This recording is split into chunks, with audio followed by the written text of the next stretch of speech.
Good afternoon, everyone. The Committee on Education, Libraries, and Public Broadcasting is called to order. We're here today to conduct an oversight hearing on the Guam Department of Education. Today's date is April 16, 2025, and the time now is 2:01 p.m. Some housekeeping matters that I will briefly discuss so we can get right to work. The first notice of this public hearing was disseminated to all senators and media outlets on April 9, 2025, with the second notice disseminated on April 14, 2025. These hearing notices were also made available on the Guam Legislature's website, our legislative calendar, and the Government of Guam public notice portal. At this time, I would like to welcome my colleagues who are joining us this afternoon, my Vice Speaker Senator Tina Muñoz-Barnes, Senator Sean Gumatautau, Senator Chris Duenas, Speaker Frank Blas Jr., Senator Chris Barnett, and Senator Telero Taitagui. For those of you just joining us now, I'd like to remind everyone in attendance of Ilesa Tulun Guahan's general rules of conduct. Individuals testifying shall first be recognized by the chairperson before speaking and shall state their full name for record-keeping purposes. Personal inferences to the character or motive of any senator or individual testifying is not permitted pursuant to Section 11-07 of the 38th Guam Legislature Standing Rules. A chairperson may order the removal from a hearing of a committee or subcommittee of any person who is not a member of Ilesa Tulun Guahan and who fails to observe proper decorum. Colleagues, after GDOE concludes their presentation, you will have 5 minutes to speak. I please ask that we reserve all questions until the presentation is completed, so that GDOE has a full opportunity to deliver their presentation without interruption. Any violation to this general rule of conduct will result in immediate removal from this public hearing room. And now, since we've gotten the basic housekeeping matters out of the way, I'd like to call in the following individuals or representatives of these respective divisions to please come up. Or Mr. Superintendent, you can please have a seat and bring your management team and any of the representatives for the following divisions that you think may add value to the discussion: the GDOE Internal Audit Office, Budget Office, Finance and Administrative Services, Food and Nutrition Services, Facilities and Maintenance, Federal Programs, Special Education, and Capital Improvement Projects. But we'll leave it up to the superintendent to manage whom all he wants at the table with him. But as I requested in my letter to the superintendent, I'd like the reference representative from the different divisions present so that we can ask and have them answer all the questions. So we can all just state your names and divisions you represent into any of the mics there. We can just swear, and then we'll swear everybody in at one time in the beginning so we don't have to do it in the middle of the hearing.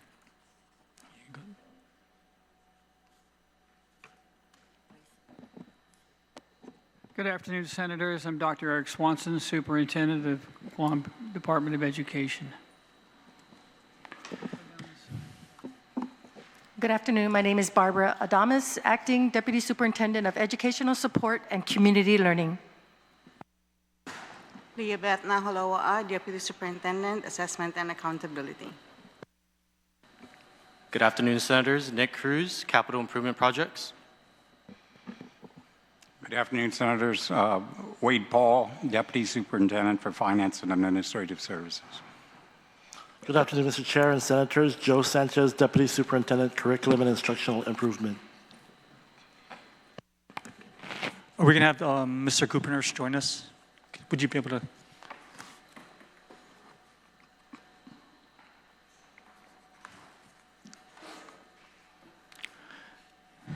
If you could please state your name and title in the mic for the record, please.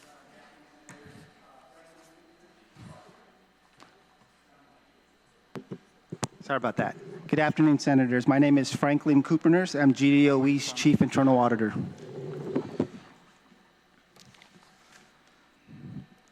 Thank you for that. Now, the Sergeant at Arms can please proceed with swearing in these individuals. Mr. Chairman, will you be? Please stand and raise your right hand.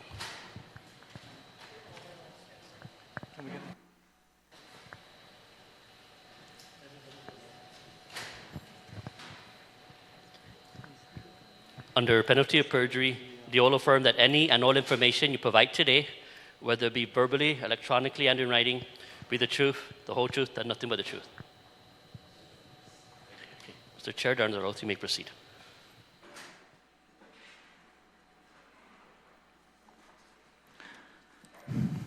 Okay, now at this point, one last thing before we turn it over to our panel. My opening remarks, I promise to be brief and to the point. So why did I call this oversight hearing? Well, over the past few weeks, several serious developments have come to light. First, we returned more than $20 million in federal funds, money that could have supported critical programs across GDOE. At the same time, there are roughly $117 million in federally funded projects already underway with signed contracts and active work. These are now obligations tied to our taxpayer. But here's the problem. We don't know if that money is still guaranteed.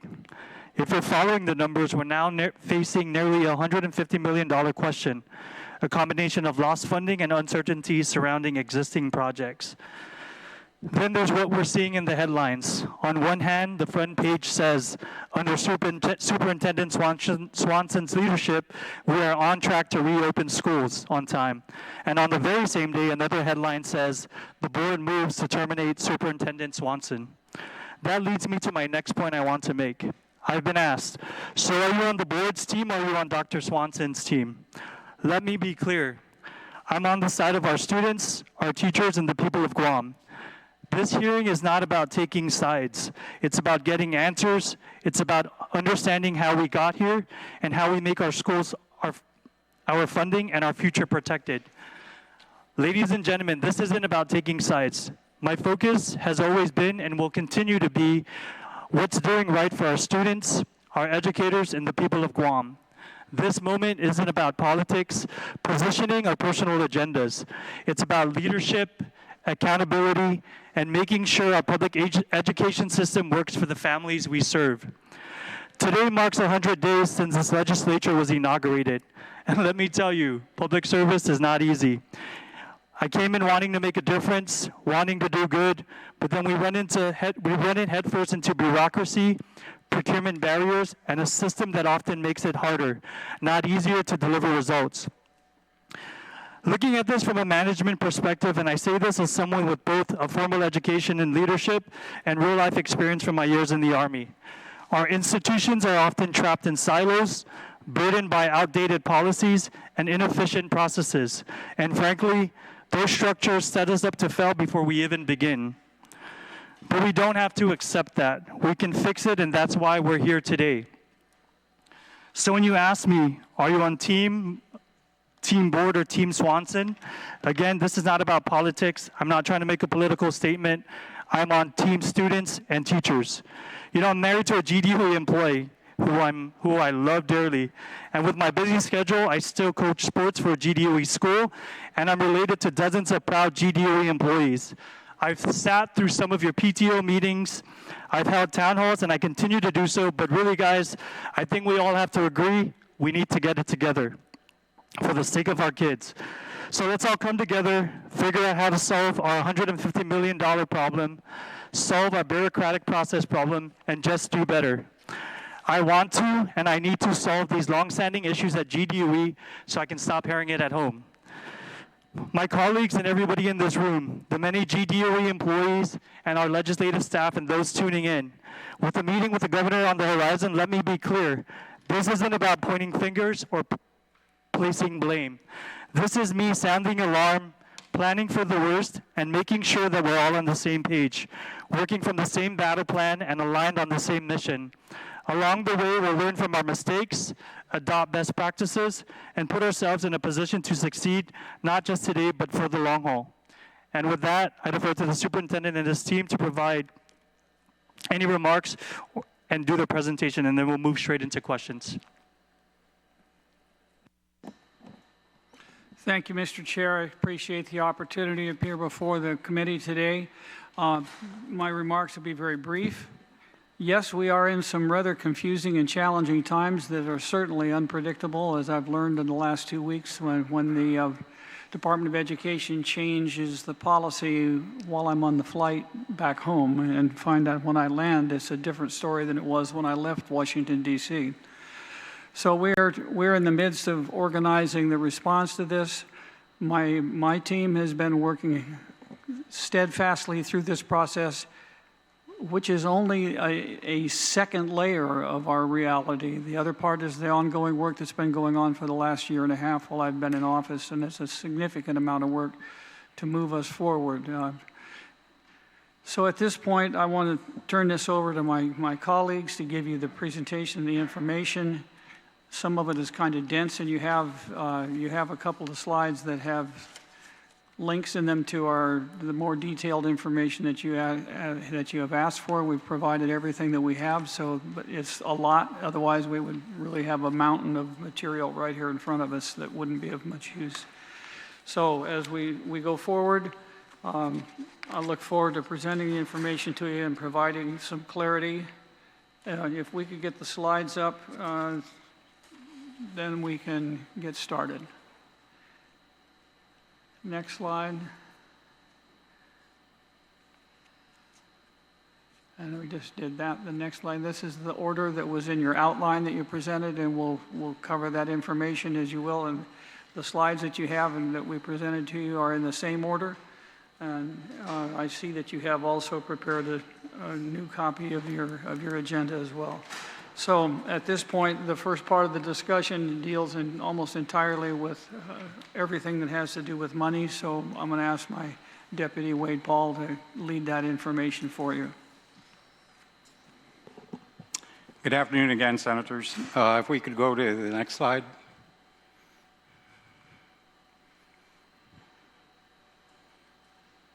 Yeah, this is the link, sort of answers the agenda item number 1. We've tried to build a link that has all the documents that you requested, Senator Borja.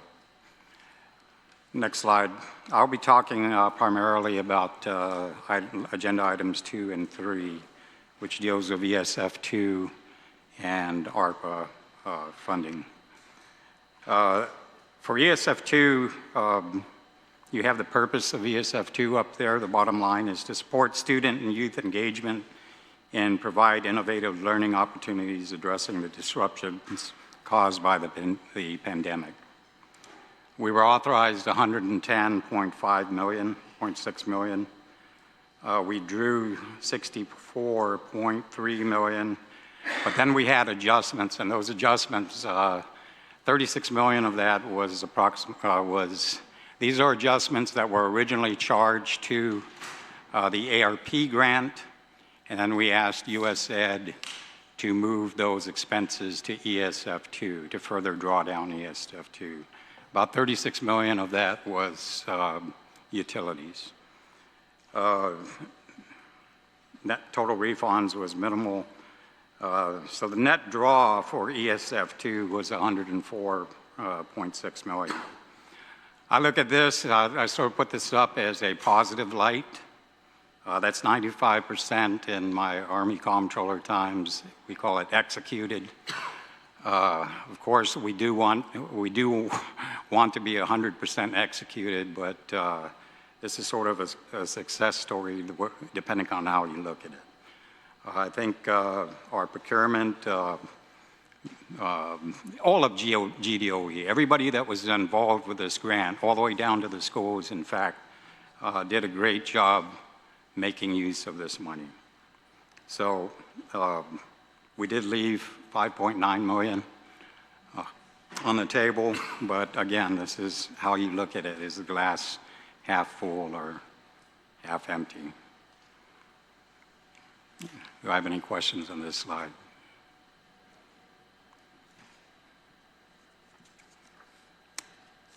Next slide, please.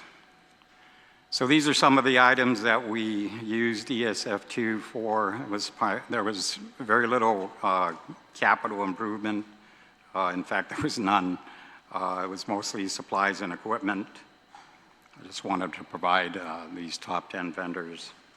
And these alone, just these top 10, were a total of $32.3 million. Just to give you an idea of what ESF2 was used for.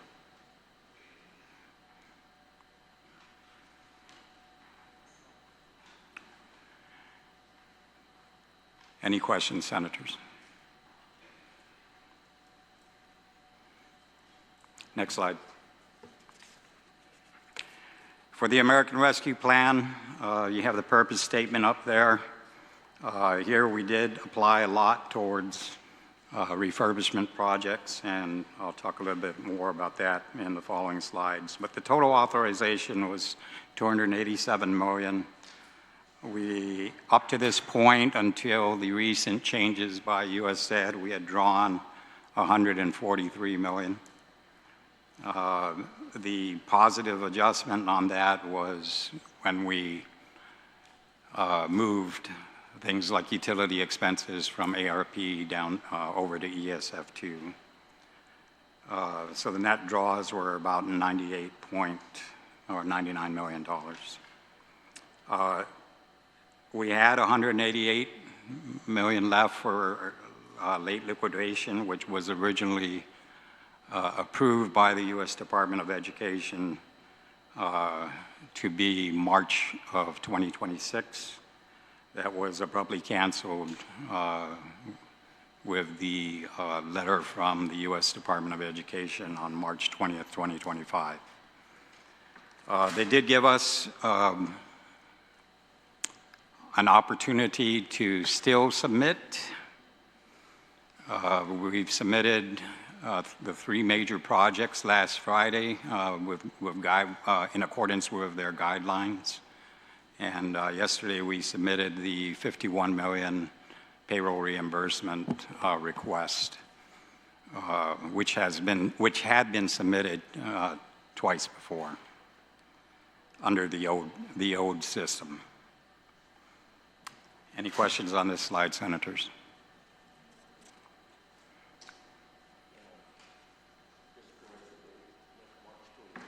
'28, yes. Yeah.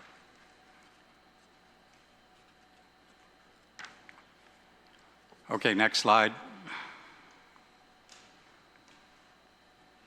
These are the top 13 vendors where ARP funds are going to. You can see the top 5 are refurbishment projects. The next one was Savas Learning, where textbooks were ordered, and then the classroom air conditioning project, J&B Modern Tech, and then Hive Guam and Goodland Incorporated provided school supplies. That's a total of $104 million. These are still ending balances, so these are still contracts in place that that we were supposed to fund with ARP. I have put a pause in place because every day we're accumulating. I've put an ARP vendor pause until we iron this out with USAID. Every day we're accumulating about $400,000 in ARP bills that we don't have local money to pay for. In order to cease this, we advised all the vendors that we're pausing. That takes effect this Friday. And that the pause will be no longer than 45 days. And we're hoping within the next couple of weeks we can have this ironed out and continue our draw request or with ARP. Any questions on this slide?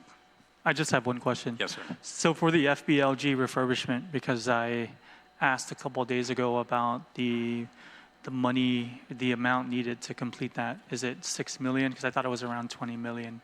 It's actually, and I have a slide that talks about that in here, so if you will let us get to that. Okay, there was questions in the agenda about correspondence between us and GDOE or USAID regarding the $51 million payroll reimbursement. This is all the timeline of that correspondence. We sent the request in on the 30th of September 2024. USAID approved via email saying it was an authorized expense. And then our IO reviewed the request, had further questions, We provided the documentation to our internal audit office because they do the draw. And then there was further correspondence with USAID. Dr. Tiffany Forrester, she ultimately came back with a second email saying, I thought this was approved months ago. Then Dr. Swanson sought further clarification with a formal letter, and a third email from Dr. Forrester came back sort of sarcastically saying, what is the problem? If you go on to the next slide, please. We basically continue to go back and forth with USAID.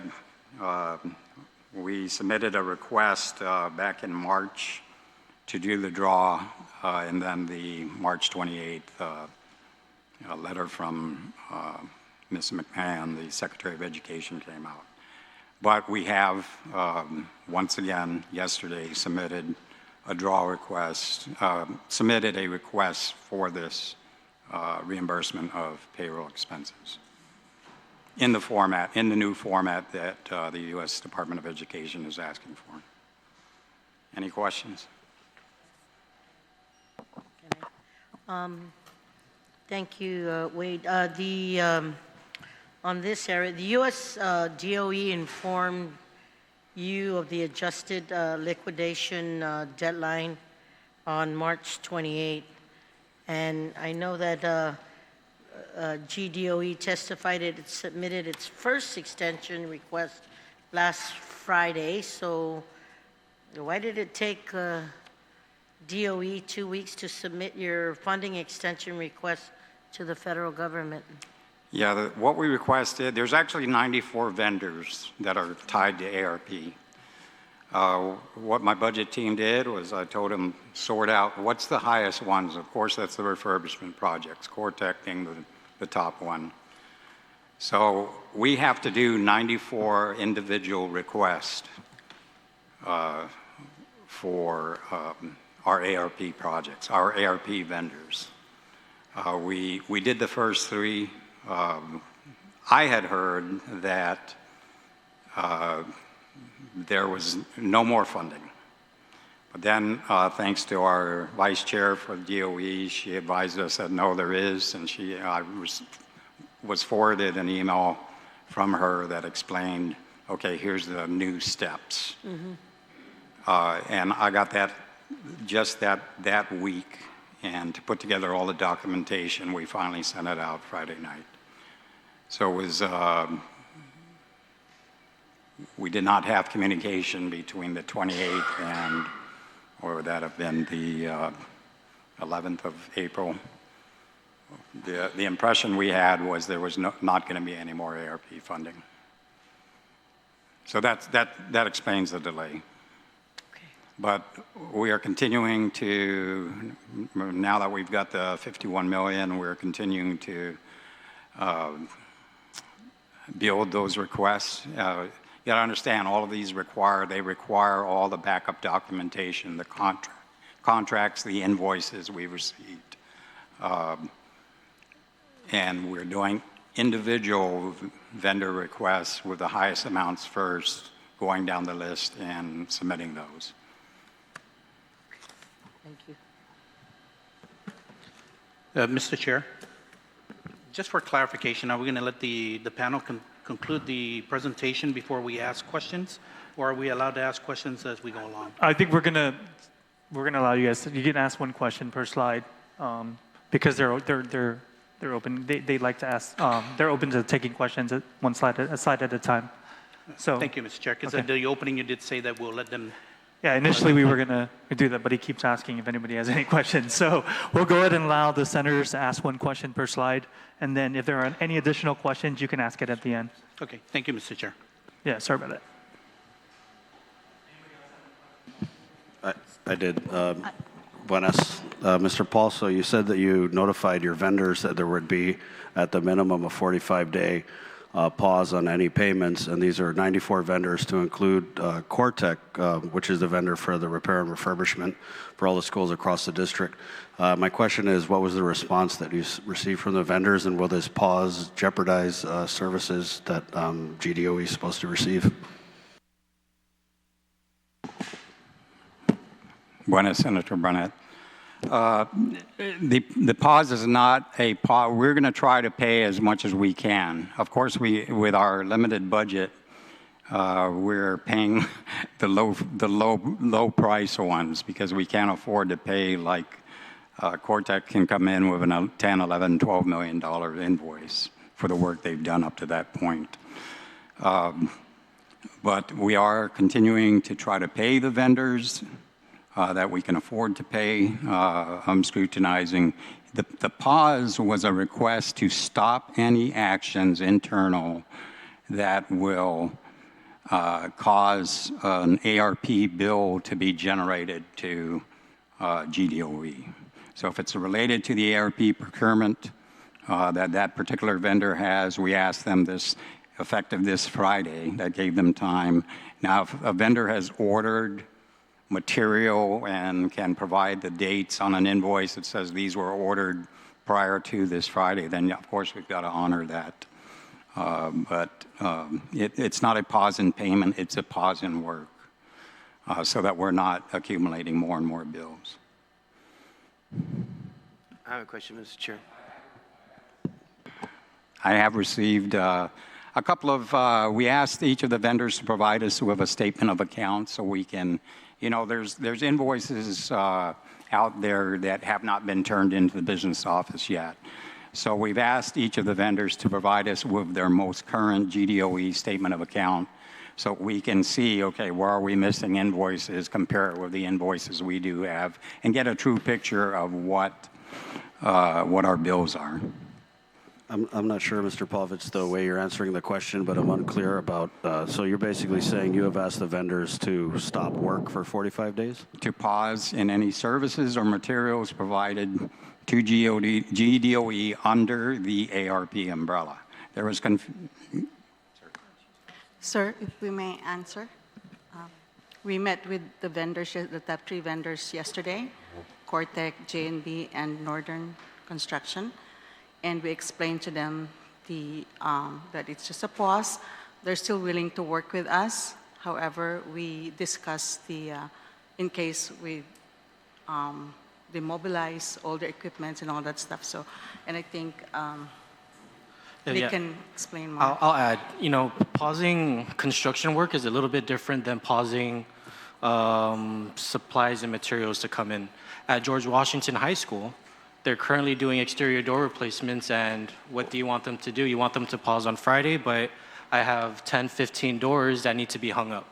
At Agata Johnston Middle School, we were preparing for restroom renovations.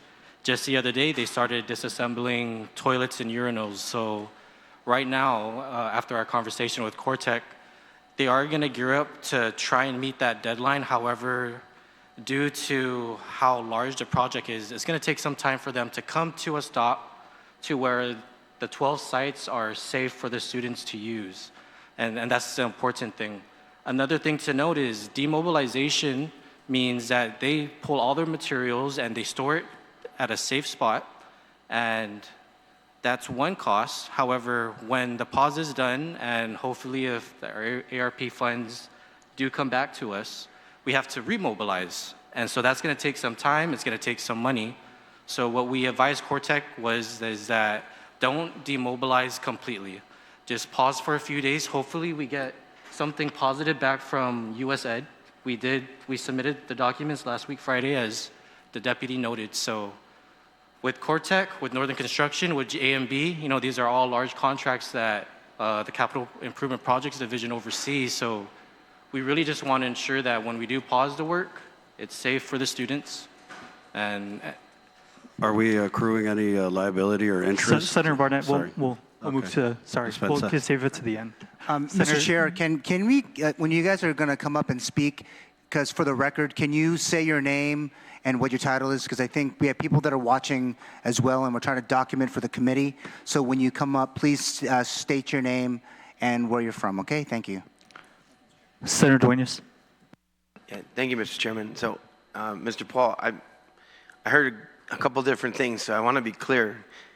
You mentioned you have the 51 million now. Is that the reimbursement from the payroll No, we do not request? have the 51 million. We've requested it multiple times. We've requested it from USAID and had several roadblocks where we answered.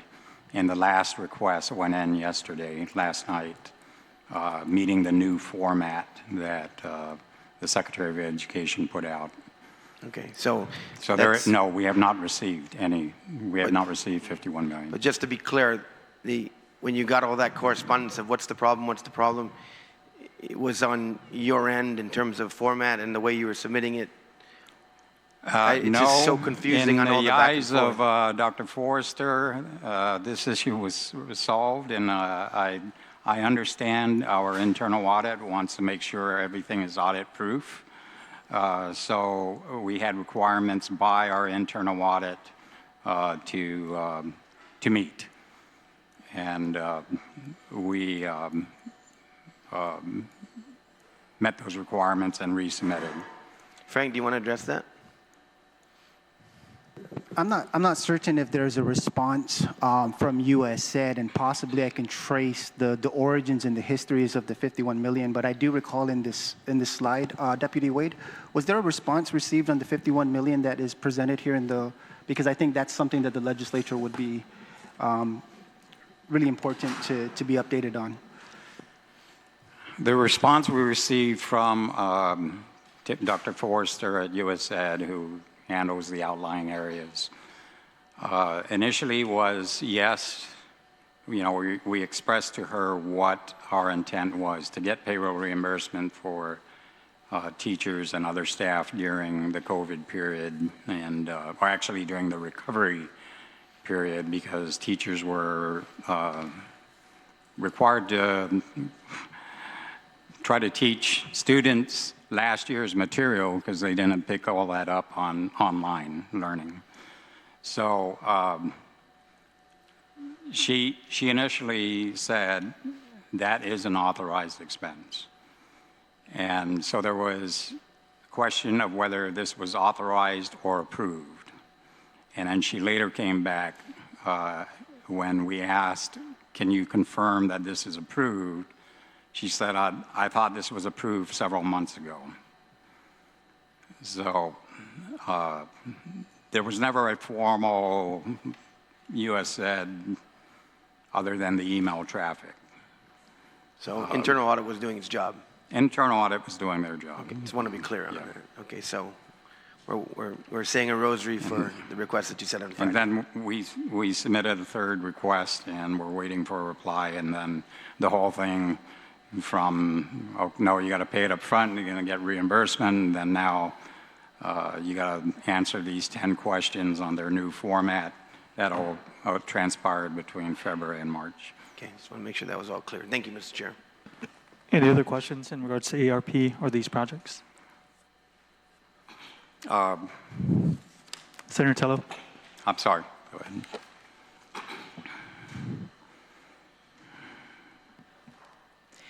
Can you tell me what the process is regarding the funds, these?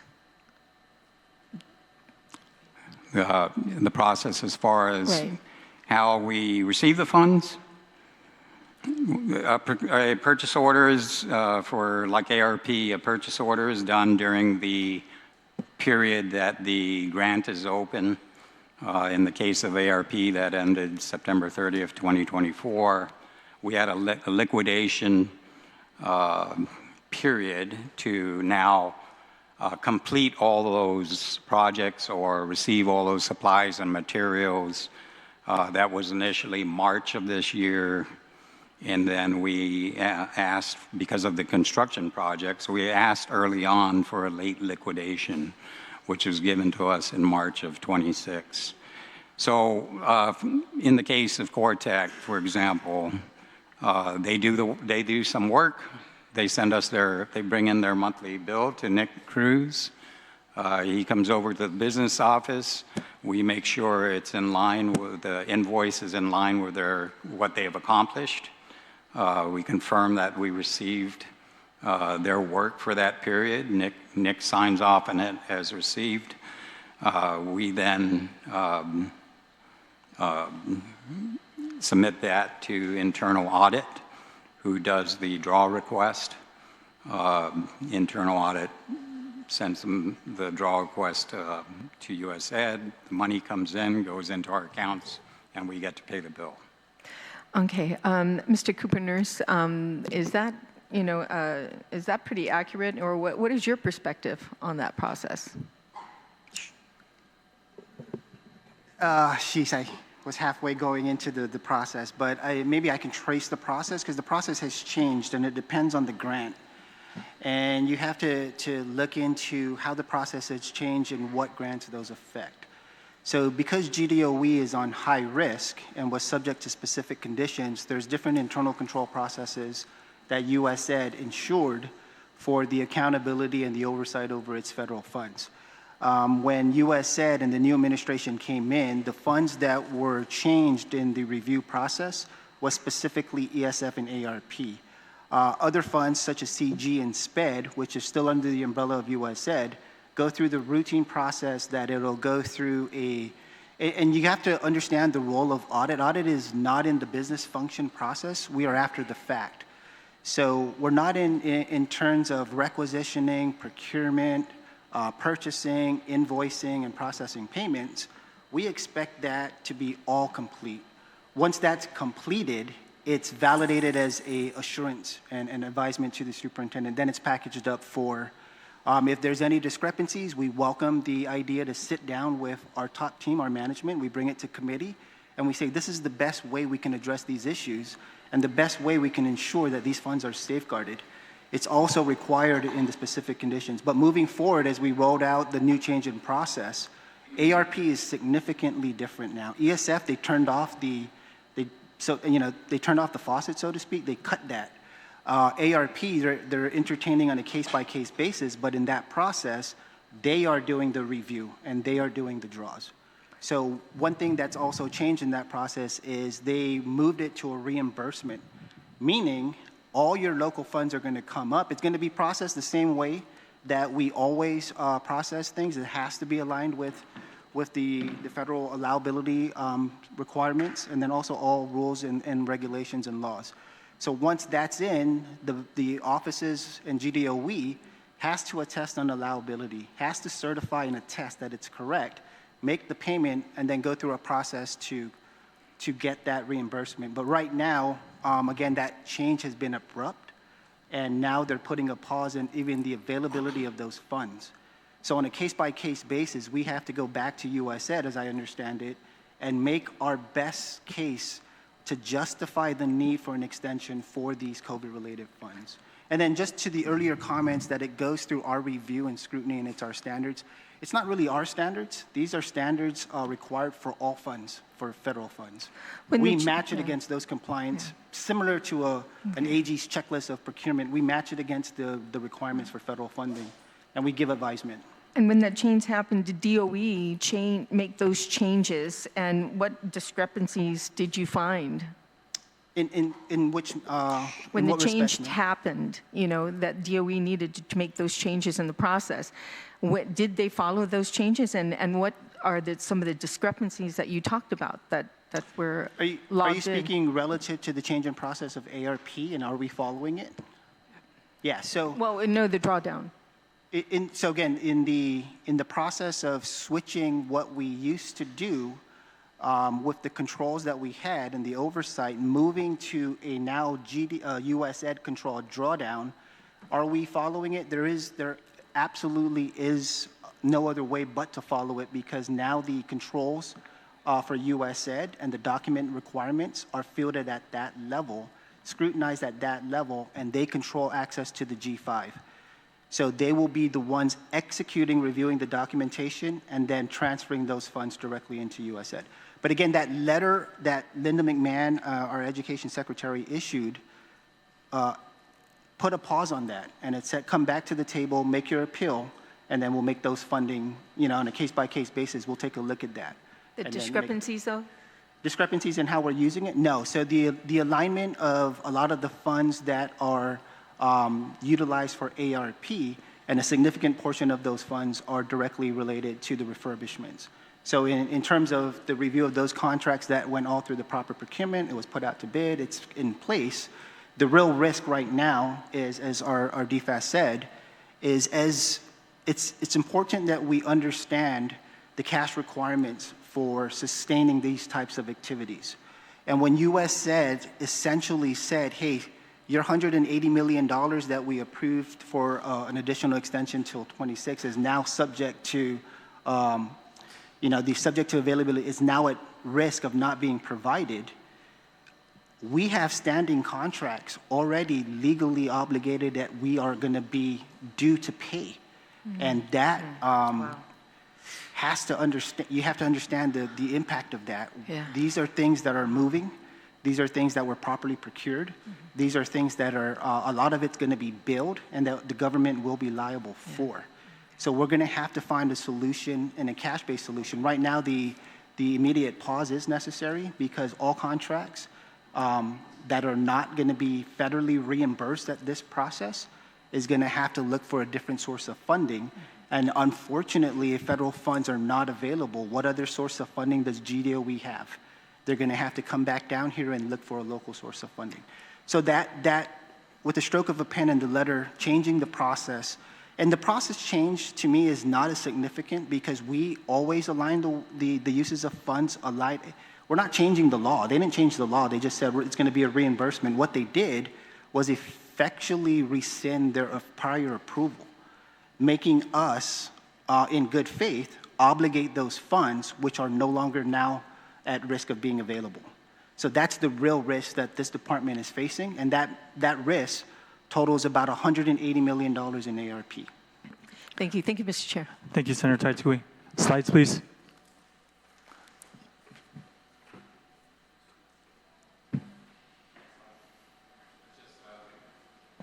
That's just a continuation of the correspondence, and we went over that. Next slide. Next slide. So of the ARP issues, this is my boss's and our biggest concern. Other than, the 12 refurbishment schools are also, but this impacts whether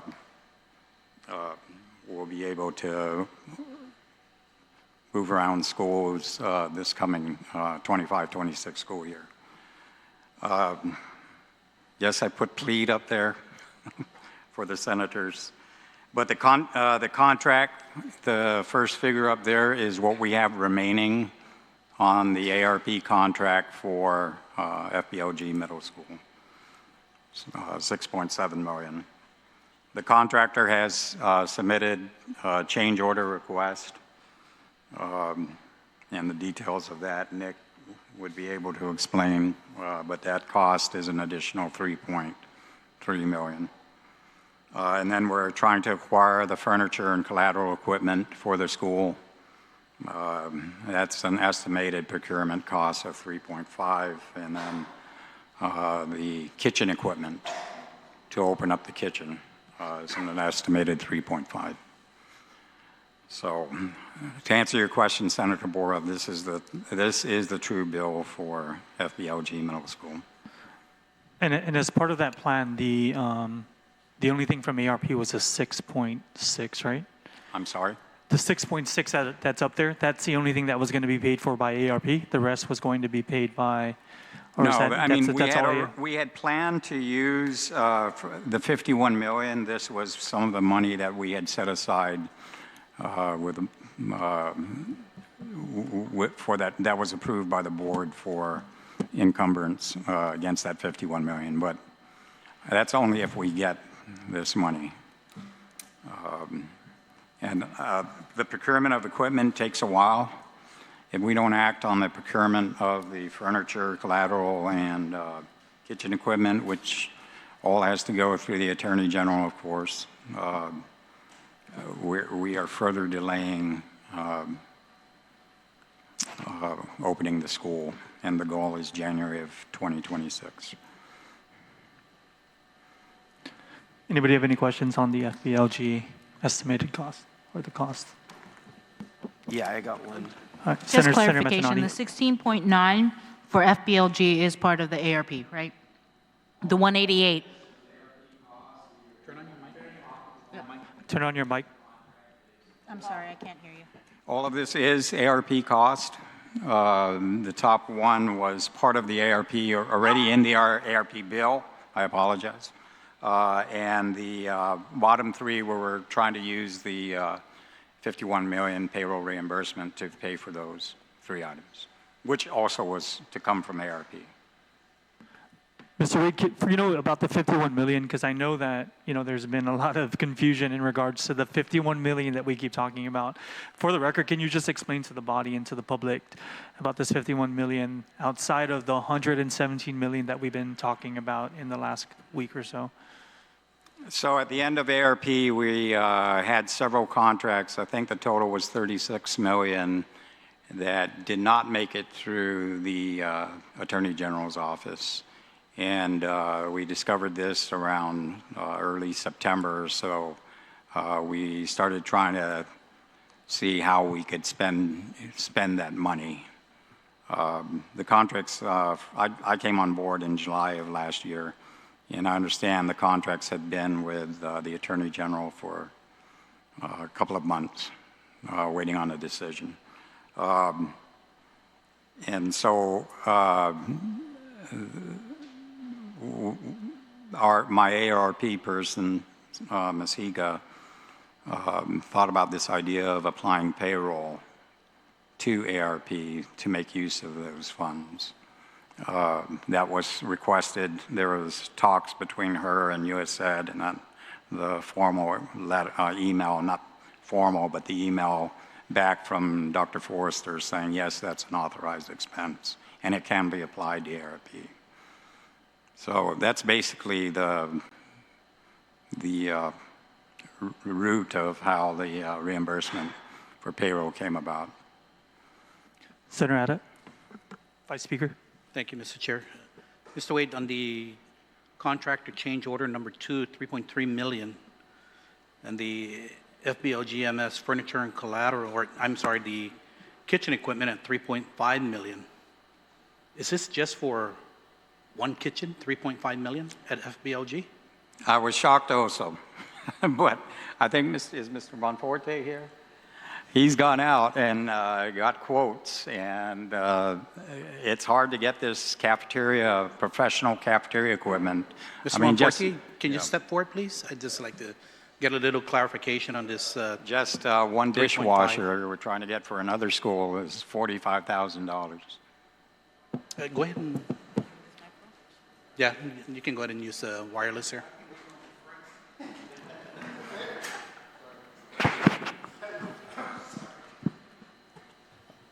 Sean Monforte, Food and Nutrition Administrator. The 3.5 for the kitchen, that's a lot. I do believe just for that one kitchen it was under $1 million, unless they're talking about maybe the roof or the walls or something like that. But I do believe that just for that kitchen it was under $1 million. For the dishwasher, the electrical. But I think it was 4.3 for the whole entire district. Maybe that's where they're confusing. Yes, I guess the question is, it's just stating kitchen equipment versus structure and kitchen equipment. I just need to get clarification on this 3.5 million for kitchen equipment.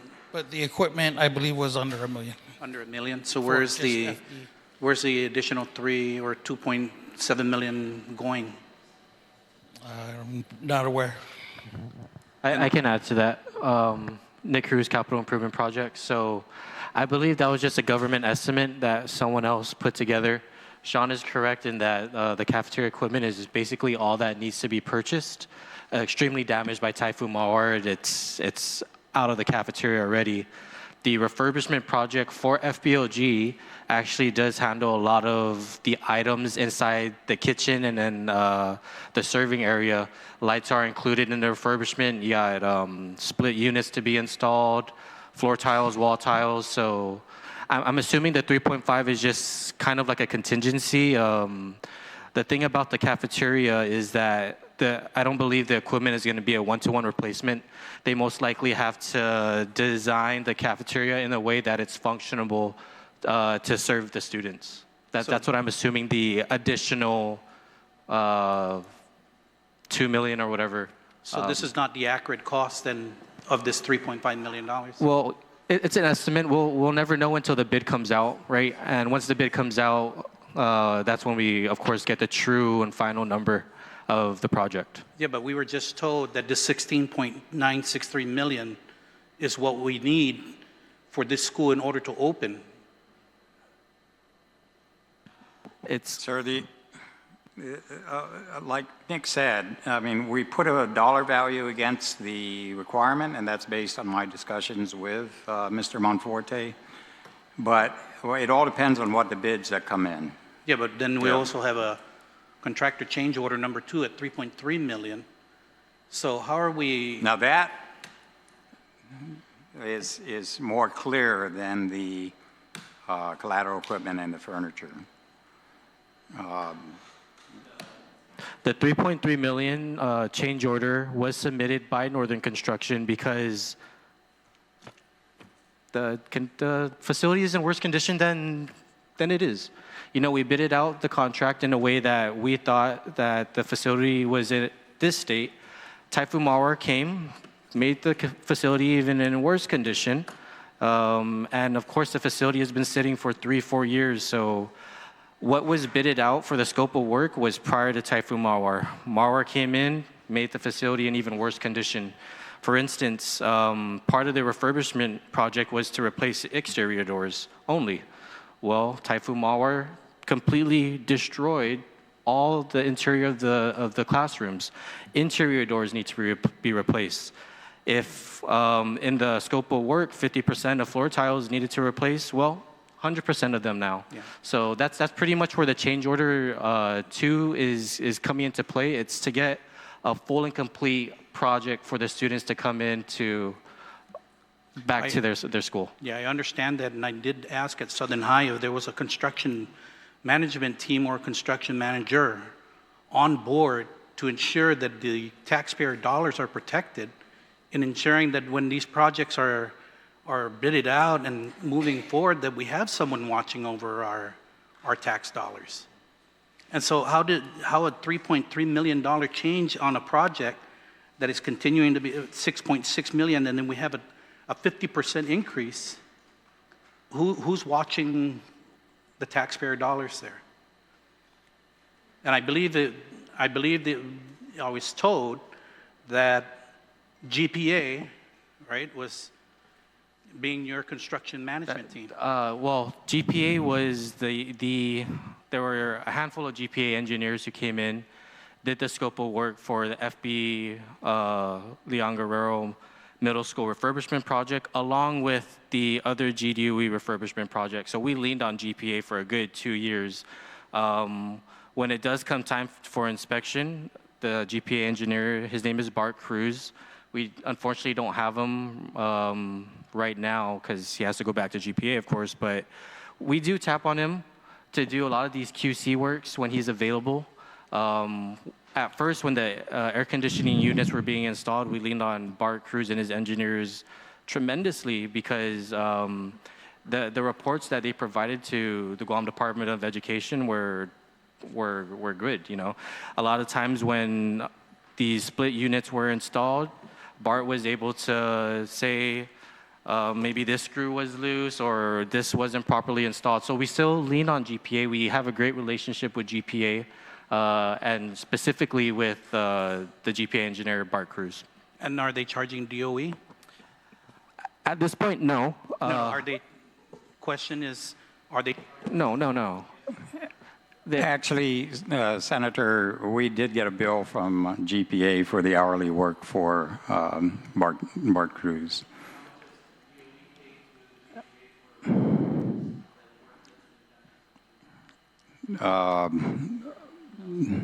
Yeah, it was over 100,000.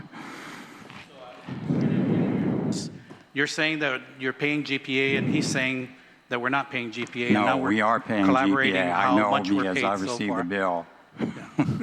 The other thing I want to clarify, Senator, is this 663,000, that's what's remaining on the FBLG contract. That's what has not been liquidated. That is not the original cost of the contract. That's what's remaining that we will have to pay if we allow the contractor to continue to work. So not the 6,663,000. That is what is remaining on That's the what contract that has to be paid if they continue to work. Mr. Chair, if I Thank may. you. Thank you. Thank you, Mr. Thank you, Vice Speaker. Senator Vice Barnes. Chair. Thank you, Mr. Chair. I guess if I can, just based on the discussion of this one set of numbers, right? And I'd like to gently remind the panel that you are sworn to tell us the truth under the penalty of perjury clause. So please, for me at least, make it absolutely clear if the figures you are presenting, whether there are estimates, guesses, or facts, because it isn't productive for anyone to believe an estimate is an undisputed fact. So, Mr. Chair, if I may, I just for clarification's sake, so if we get the 51 million reimbursement, how would that affect this $16.9 million local funding needed that you've outlined? We would be able to pay this bill. Say that again? We would be able to pay this bill. So we would not be pleading with the legislature for this money if we get the 51 million. Okay. Now, Senator Barnes, the only two estimated figures on there are the two on the bottom, the furniture and collateral, and the kitchen equipment. Those are estimated. Estimated, yes. Okay. But you, the Mr. two Chair. top numbers are true actual bills. Invoice. Okay. Thank you. Senator Barnett. Sí, just want to see, Mr. Chair. So no, I understand, well, maybe I don't, but so basically you're saying the delay in reopening FBLG is, the delay to open January 2026 is because of the ARP. But I was actually at the FBLG campus when the OPA conducted a site visit, and I spoke with the foreman, and at that time, all of this uncertainty with the ARP funds was not an issue, and he had said that they weren't going to meet the previous deadline, which was to open FBLG the next school year 25-26. As you guys know, the students of FB Leon Guerrero are currently in a double session at Ukadu Middle School, which means they go to school around 12 and they don't get home until it's getting dark. And under former Superintendent Francis Santos, there was a very clear timeline given for this project, and I believe that timeline was 6 months from the start of the construction. So if you could just kind of explain these delays. I mean, I'm assuming you're saying it's because of the ARP, but I feel like there's just been this wishy-washiness about this particular project. And I also want to remind you that we have a lot of families and students that are being impacted by the inaction and these delays, even prior to the uncertainty with the ARP funds.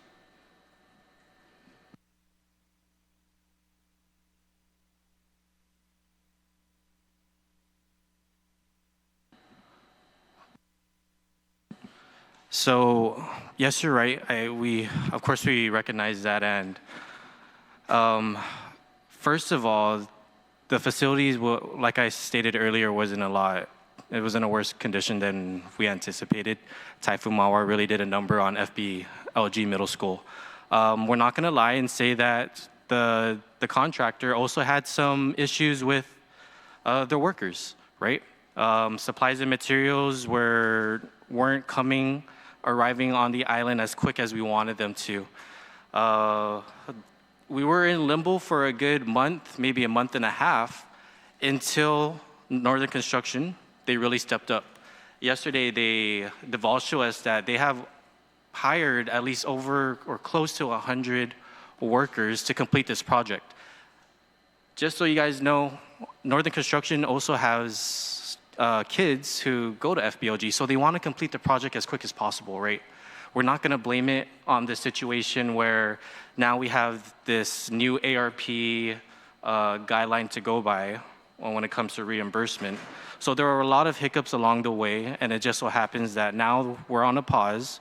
And although we were shooting for December of 2025 to be completed, I feel like we're just uncertain on when the school can truly be completed until we get past the situation with our federal funding and ARP. So no, it's not all because of ARP. There were issues along the way. The facility was in worse condition. They had some labor issues. They had some supplies and material issues. They worked all of that out within the last 2 months or so, and they've really stepped up. If you guys visit the campus now, they've already completed 100% of the roof coating, or I'm sorry, the crack and spall repair. They're around 30 to 45% completed with the roof coating, and just so you guys know, the roof coating has a 15-year warranty. I just approved the mechanical drawing for the exterior door replacement, so we're moving quick. It just so happens that now we're at a 45-day pause. Hopefully it's less than 45 days. Hopefully we hear a good word from USAID, but. Yeah, Mr. Nick, if you could just kind of clarify that again. So FB Leon Guerrero is one of the projects that you're basically asking the contractor to stop work on. That is the other contractor where we have to pause. Again, we have to try and get the facility into a position where it's safe to be left alone for X amount of time. The thing about FBLG is it's completely gutted. There are no exterior doors. The windows are being worked on. So what I've asked the contractor to do is, can you at least border up where you guys are, all the openings, secure your supplies and materials that are at the job site, make it safe. Unfortunately, in the beginning of the project, FBLG was victim to vandalism. One of the wires that was stolen. So we don't want to come across that same situation where the campus is left alone. Somebody comes in and vandalizes the facility, and even more, and the facility just gets in, worse shape. So that's the situation we're in right now with FBLG. Thank you. Thank you, Senator Barnett. Slides, please.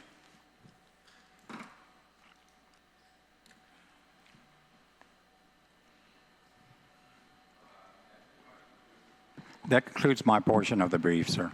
All right, thank you. Next slide. Slide.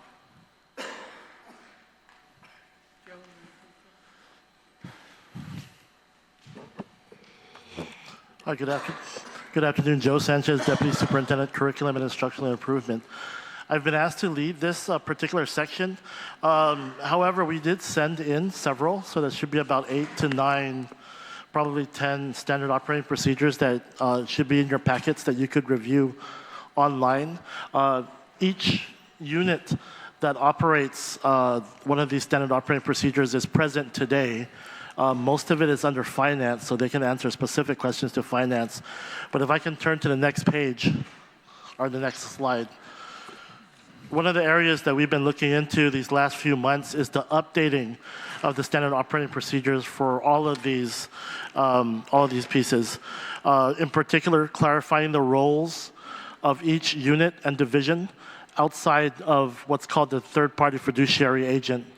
So when the third party left in 2003, basically a lot of these standard operating procedures were not updated. So there were still references to the TPFA having to participate in some of these steps, and that did cause confusion. So we have a team from all of the different divisions, inclusive of those that are not part of the U.S. Department of Education funding sources, and we've been reviewing these SOPs, and we'll be updating them accordingly. So that's kind of our updates regarding those pieces. But if you have questions regarding existing standard operating procedures, the individuals are available here. If I could just add, colleagues, the reason why this was part of the agenda is with the meeting with my meeting with GDOE in the last couple of weeks, especially in regards to the loss of federal funding and just some of the setbacks with spending federal funds. One of the issues that, I think I ask is what drives how we handle federal funds. And of course, as the team continued to look at their SOPs, they were finding a lot of gaps or outdated SOPs. Because I think for me, when we look at like how things are processed, it should be driven by an SOP, right? Because then there's no ambiguity in regards to how we do things. And so one of the things that we've asked GDOE to do is to provide us their SOPs and to be able to share that with the committee in our body today. So thank you, Mr. Sanchez. And if anybody has any questions in regards to SOPs, they'll take questions now.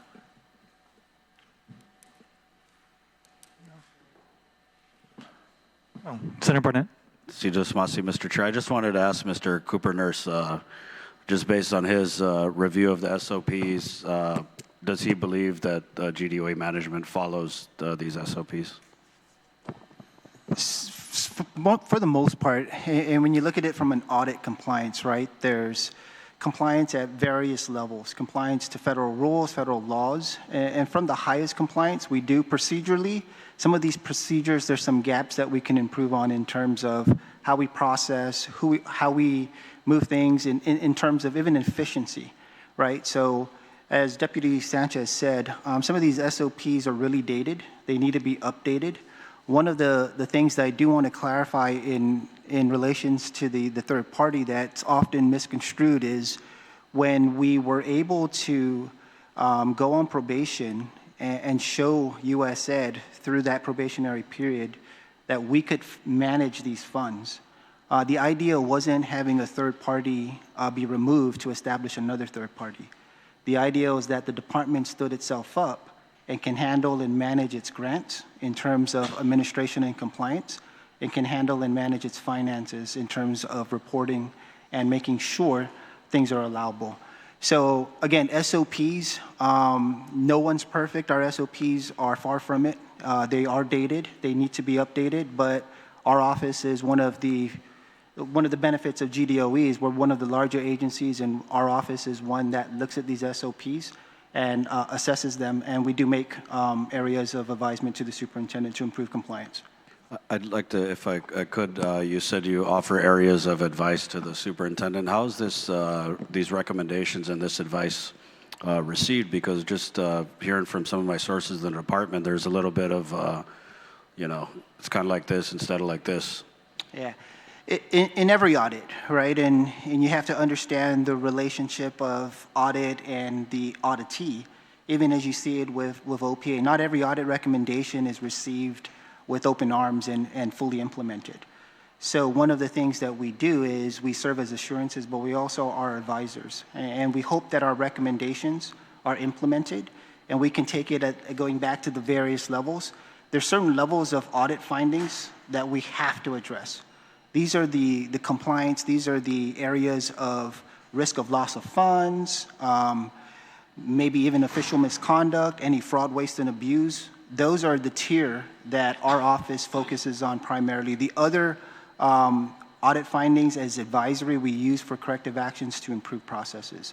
So yes, we do offer those audits. Those audits go to our audit committee. We sit in committee and we offer recommendations, even as it relates to these funds in question here and what we were discussing. And we're hoping that the management team addresses a lot of the concerns that we have to better improve the process. When it deals to whether they're accepted and fully implemented, again, that goes through that scale of we can't tolerate things that are illegal, things that are fraud, waste, and abuse. We can be a little bit more patient with process improvement and corrective action plans when it's process efficiency or something as simple as get a trained staff, get an improvement to your SOP. Mr. Chair. I have a question, Mr. Chair. Real quick. In regards to the process, though, in the last few years, we've seen an exponential increase in federal dollars coming in from a process perspective, what has GDOE done to beef up its buyer's finance office or whatever it takes to be able to buy these things? It seems like we've had money, we've returned it. So I want to know we just don't have the ability to buy things in the time given in how cumbersome the process is. Would that be a correct statement? Mr. Wade. Yeah, since I've been on board, my first slide was the ESF2 slide, which was somewhat of a success. Again, yeah, we should have drawn down the $6 million, but we did bring into Guam $110 million into Guam schools. That happened because we had a huge procurement office, huge in comparison with what's there today. We had ARP buyers, ARP funded buyers, and today we have CG funded buyers. But we had about 13, Carmen, is that correct? At ESF, at the time of ARP, about 12? So we had 12 buyers back then. Buyer ones or buyer twos that handled these contracts. And I asked Ms. Carmen to bring a copy of a procurement binder. Did you bring one?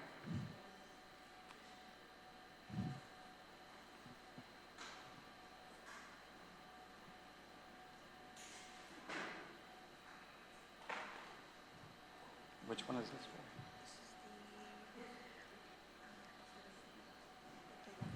So this is a sample of what a buyer has to put together to go through our legal office and then go to the Attorney General. This is Head Start equipment procurement.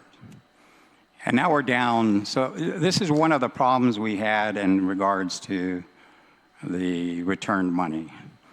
Now we're down to 5 buyers, and the stress level is so high that one told us last week they're quitting. So we're going to be down to 4.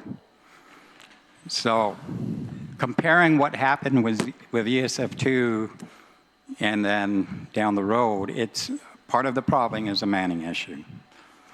I don't know if that answers your question, Well, with Senator. the $20+ million headline in regards to losing federal funds, is that the only factor that, or are there any other factors that led to the loss, to the return of those funds? And were there particular grants or programs that were, or any other particular grants or programs that were missed because of deadlines or deliverables? Or was it just this, not having enough buyers? There are things that I've beaten up on my staff for. There's some process questions. For example, we used to require that an item has to be received as part of the entire procurement process. At the end, before the payment is made, an item has to be indicated received by somebody. Otherwise, we don't know if it's been received or not. And one of the steps I've taken is our property office.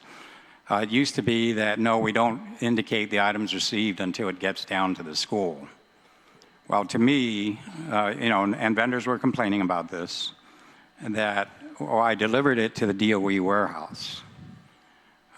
So that's where the inventory is conducted, and if somebody signed for that property from our property warehouse, which, by the way, is down to 2 people right now, one is borrowed, I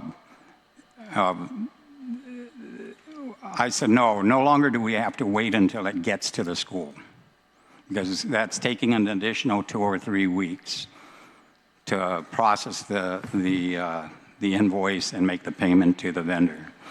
But so there's what we call systemic problems that in my field I'd admit I've got to fix. But again, one of the huge problems we have is manning. Thank you, Senator Duenas.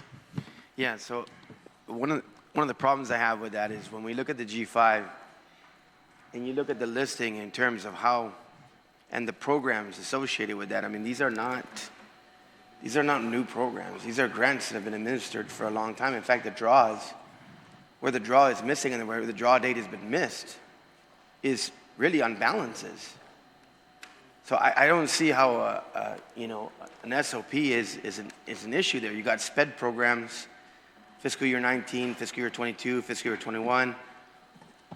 This is one of the chief complaints that I got from some individuals internally was, you're asking for more SPED money for taking care of our one-to-one aids and the like, yet you've got millions of dollars sitting on the table here that weren't drawn.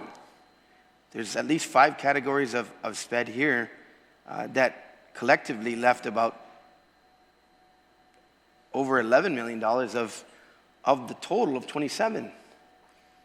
So, I mean, it just seems to me that the answer just has to be put on the table. I mean, how were those deadlines missed? Because it wasn't missed for the entire grant. It was missed for all the balances remaining. I don't see how a standard operating procedure change is going to change that. That sounds to me like it just missed the mark.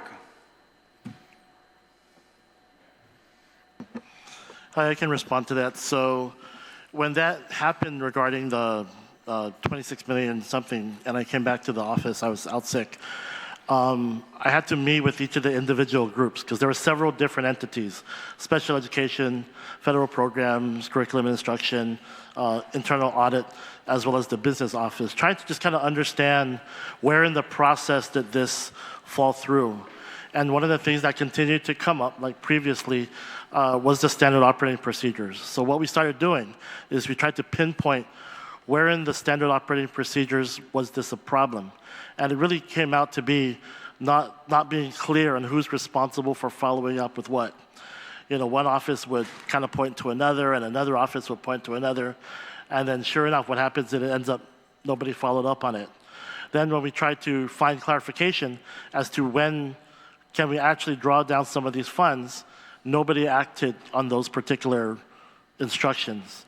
So really, it's a internal issue that we need to deal with in management. All the entities are talking about it. It's not acceptable. I think it's a huge problem, but it does point back to the same issue regarding when the TPFA left. At that particular point, we should have clarified, okay, if the TPFA is gone, if this is now your office's responsibility, who in your office is responsible for that? And that person or people or position has to be held accountable. And unfortunately, that wasn't done. And that's what we're trying to do now, is making sure that everybody understands who's responsible for what action when that takes place.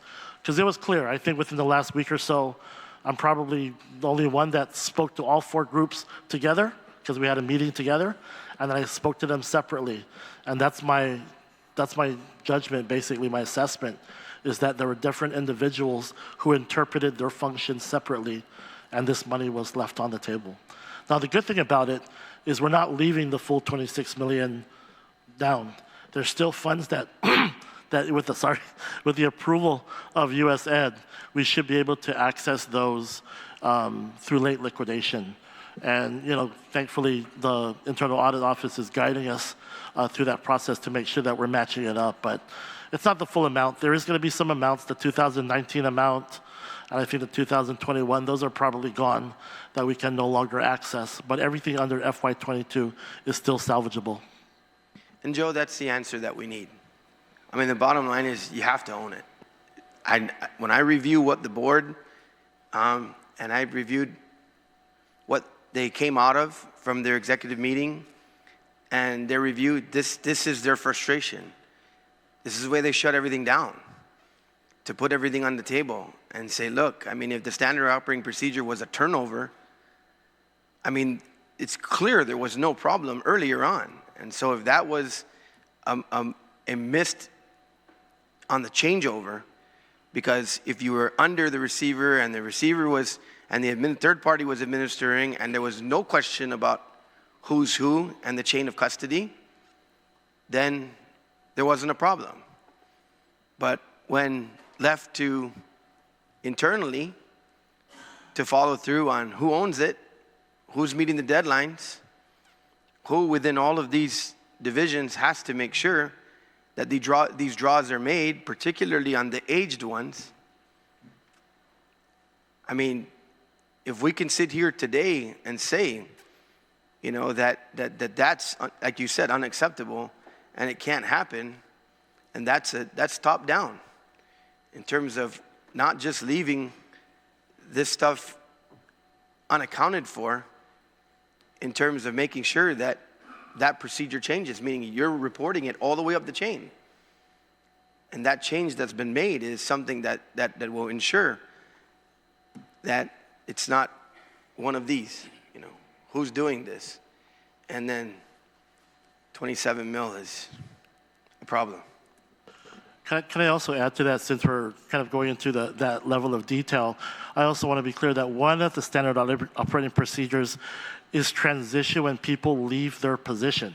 So it's not just a big macro transition of third party leaving and then changing the SOPs, but when people move from position to position, when there's a promotion or when there's a change in management or when there's a change in, you know, whatever position that this person is, there has to be a more formal handoff to those folks, because one of the things that came up was, well, this was before my time. Well, this was before my time.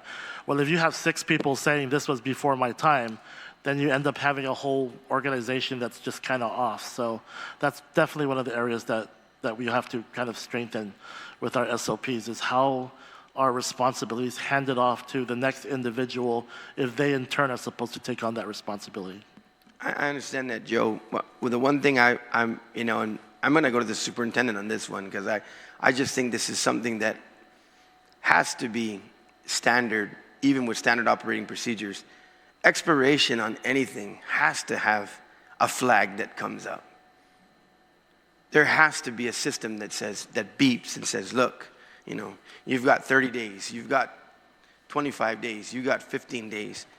You're going to lose this in 5 days. I just, no matter who's managing what grant, I can't believe there's not a master system that with all the grants and the requirement and the funding and the importance of that funding doesn't just jump out and go, this is about to go away, you need to draw this down. My only comment to that is you're absolutely right.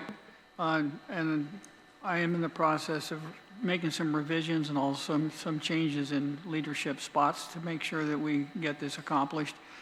I will say too, though, when we talk about transition, when we transferred from the TPFP to our current situation, my office was left out of that process. So there's pieces in that I'm still learning about that were agreed to in the conditions, and we're making progress on that. Before the office at USED that manages this process was abolished a couple weeks ago, we were down to, out of the 17 indicators that USED wanted corrected, we were down to 4 left. And this is the last part of it, working with we have an attorney team in Washington, D.C. that helped with that process. We're working with their recommendations on how to reorganize and how to structure. The good, as Joe just said, the good news in this part is that then for the grant year for 22 is still recoverable. We have to, and we're in the process of putting in those requests for the extended time period. So we'll be able to use that money. It won't be lost. From back in 2019 with special education, the folks at OSEP, which is the Office of Special Education, said that's too far back. It's better if you don't try to recover it. Focus on the years that are closer. So our grant process is, and we have several grants, and they run parallels. The consolidated grant supports the curriculum and many of the programs that we have between the 2 deputies' positions. Special education is one. Food service is another one, comes from Department of Agriculture. And then we have our Head Start grant as well. So we're trying to get keyed in so that we've got all of that tightened up. In several areas it is good, and in the remainder of this year we'll be able to finish up the rest of the operation and have that much cleaner. I thank you for that candor, because that's exactly what needs to happen, so I appreciate it. Thank you, Mr. Chair. Thank you, Senator Dueñas. Senator Lon. Thank you, Mr. Chair. Mr. Superintendent, in regards to the standard operating procedures, it was mentioned that it's been dated, it's dated, right? Okay. How long did we have the third-party fiduciary in place? How many years? It was over 10 years. 10 years? I don't know exactly. Okay, 10 years. What has been the total cost of the third-party fiduciary to the people of Guam? Joe, do you know that number? I don't. Just doing the math, about 36 million, about 3 to 4 million per year. About 36 million? Yeah. 36 million. 10 years and 36 million, we had third-party fiduciary. Did they ever mention at all that our standard operating procedure was dated and that things have to be corrected? And did we do anything to correct it? When they left, I understand they left, was it just last September? I think they left. And who was the transition? Who were the transition teams? I mean, I heard there were people that were promoted, all that, but if they're part of the transition, part of the promotion would be because they had a great transition. I mean, how did we get to this point? $36 million and 10 years later, we still have a dated standard operating procedure. What did we learn? What did we learn from the third-party fiduciary? Did we learn anything? Senator, I didn't work with them at all. No, but it was handed to you, but it was 10 years, so the transition would have been given, the transition would have been given to you, and of course, the previous acting superintendent had inherited that as well, but they are held accountable to answer for that as well, because it was, they were still operating them as well, so I'm just, yeah.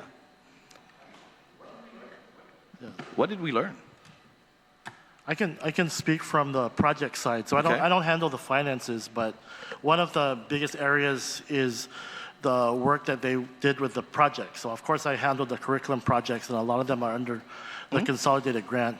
If you look at how the department operated in 2010, prior to that, a lot of what we were doing was on paper. So we did have paper processes where, for example, literally when you had a requisition, you had a requisition and then you had all the accompanying papers right below it. And then whenever it had to go from approver to approver, you had to carry a stack from one entity to another. So from a procurement standpoint, from a personnel standpoint, from a grant award standpoint, a lot of that was the AS400 and a combination of papers. So really it was difficult to manage. Our budgets were not clear to us. Like we were told on Excel, this was our budget. And then we had to routinely call the business office to get kind of updates and the federal programs office. So fast forward when the third-party fiduciary came in, they pretty much automated everything from procurement to personnel to the grants financial management, which they gave us the Munis system. So it really changed, I would say, the management of the projects and the grants based on the system. And they did update the SOPs within those 10 years, right? Please correct me if I'm wrong. I know it's about maybe 6 or 7 that were updated around 2015, 2016.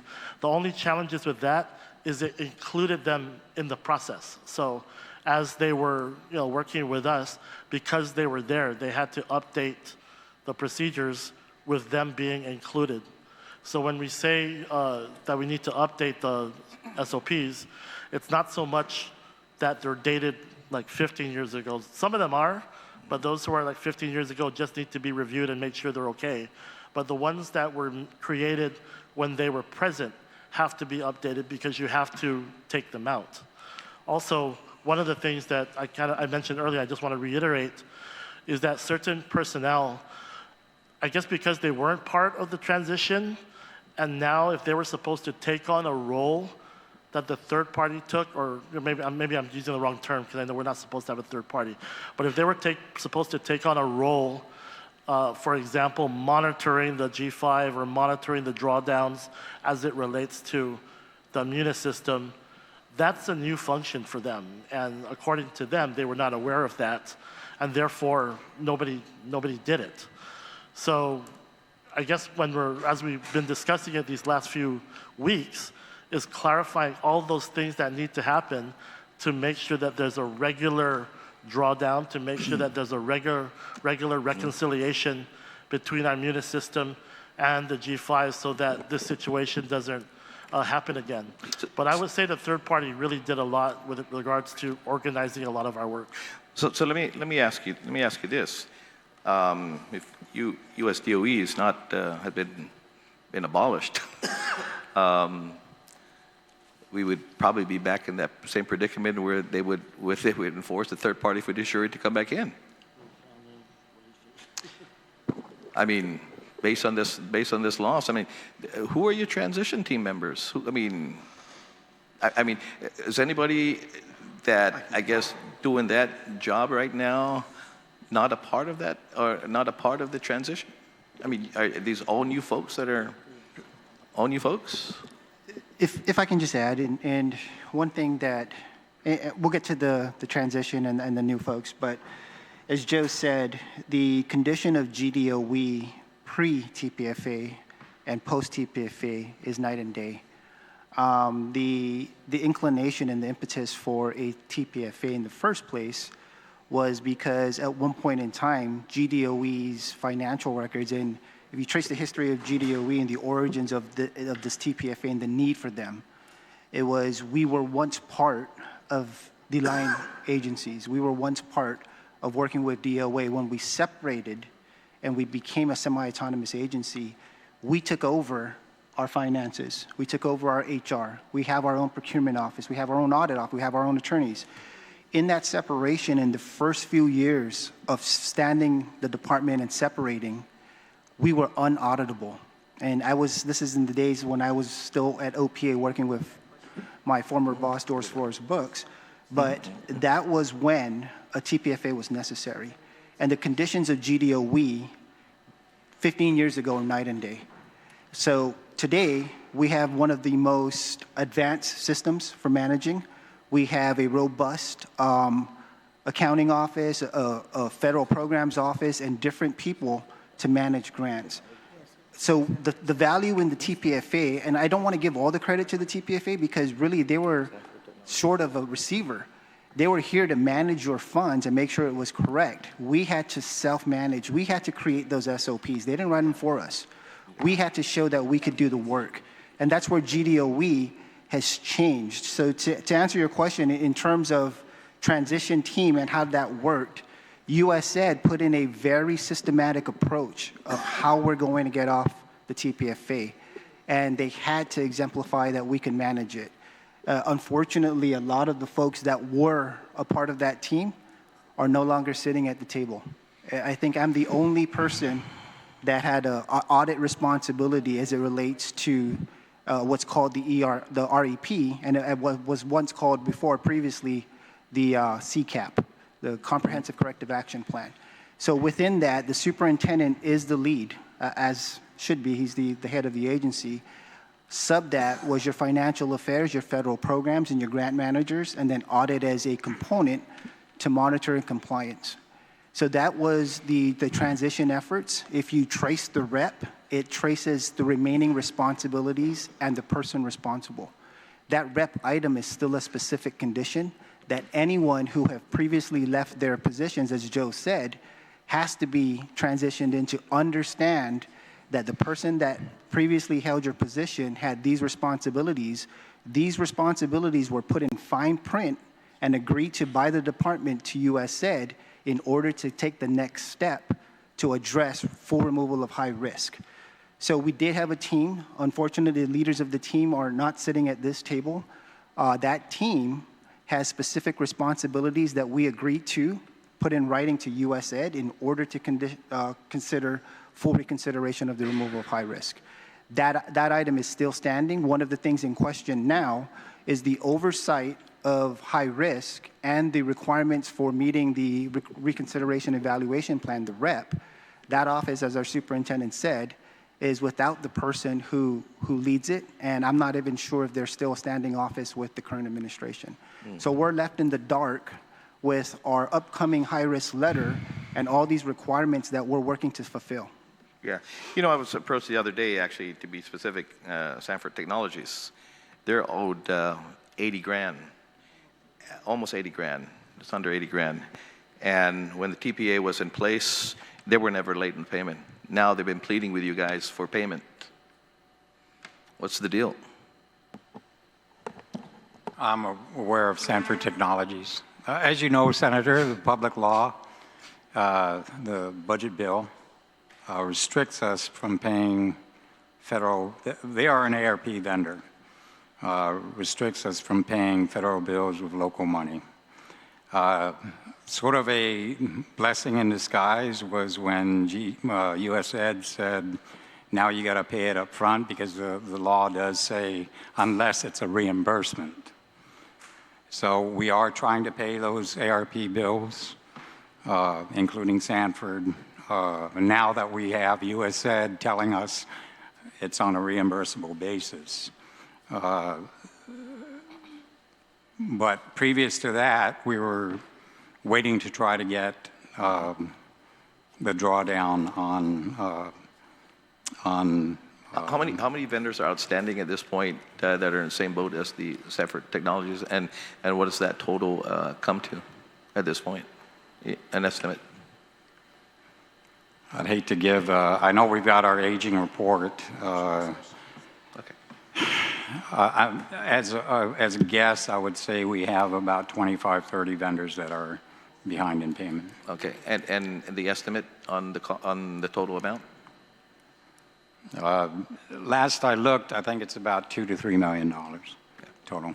Thank you, Mr. Chair. Thank you, Senator Rohan. Senator Gubatata. Thank you, Mr. Chair. And as I've been sitting here for now just short of 2 hours, as a parent of a school-age kid and a uncle for a bunch of them, I got to say, in my years of experience in the government of Guam, I have absolutely never been this disappointed in the leadership of an organization that's supposed to take care of our kids. And I've worked with all of you, as Frank mentioned, many moons ago when it was paper. And to see now, far removed from it, this.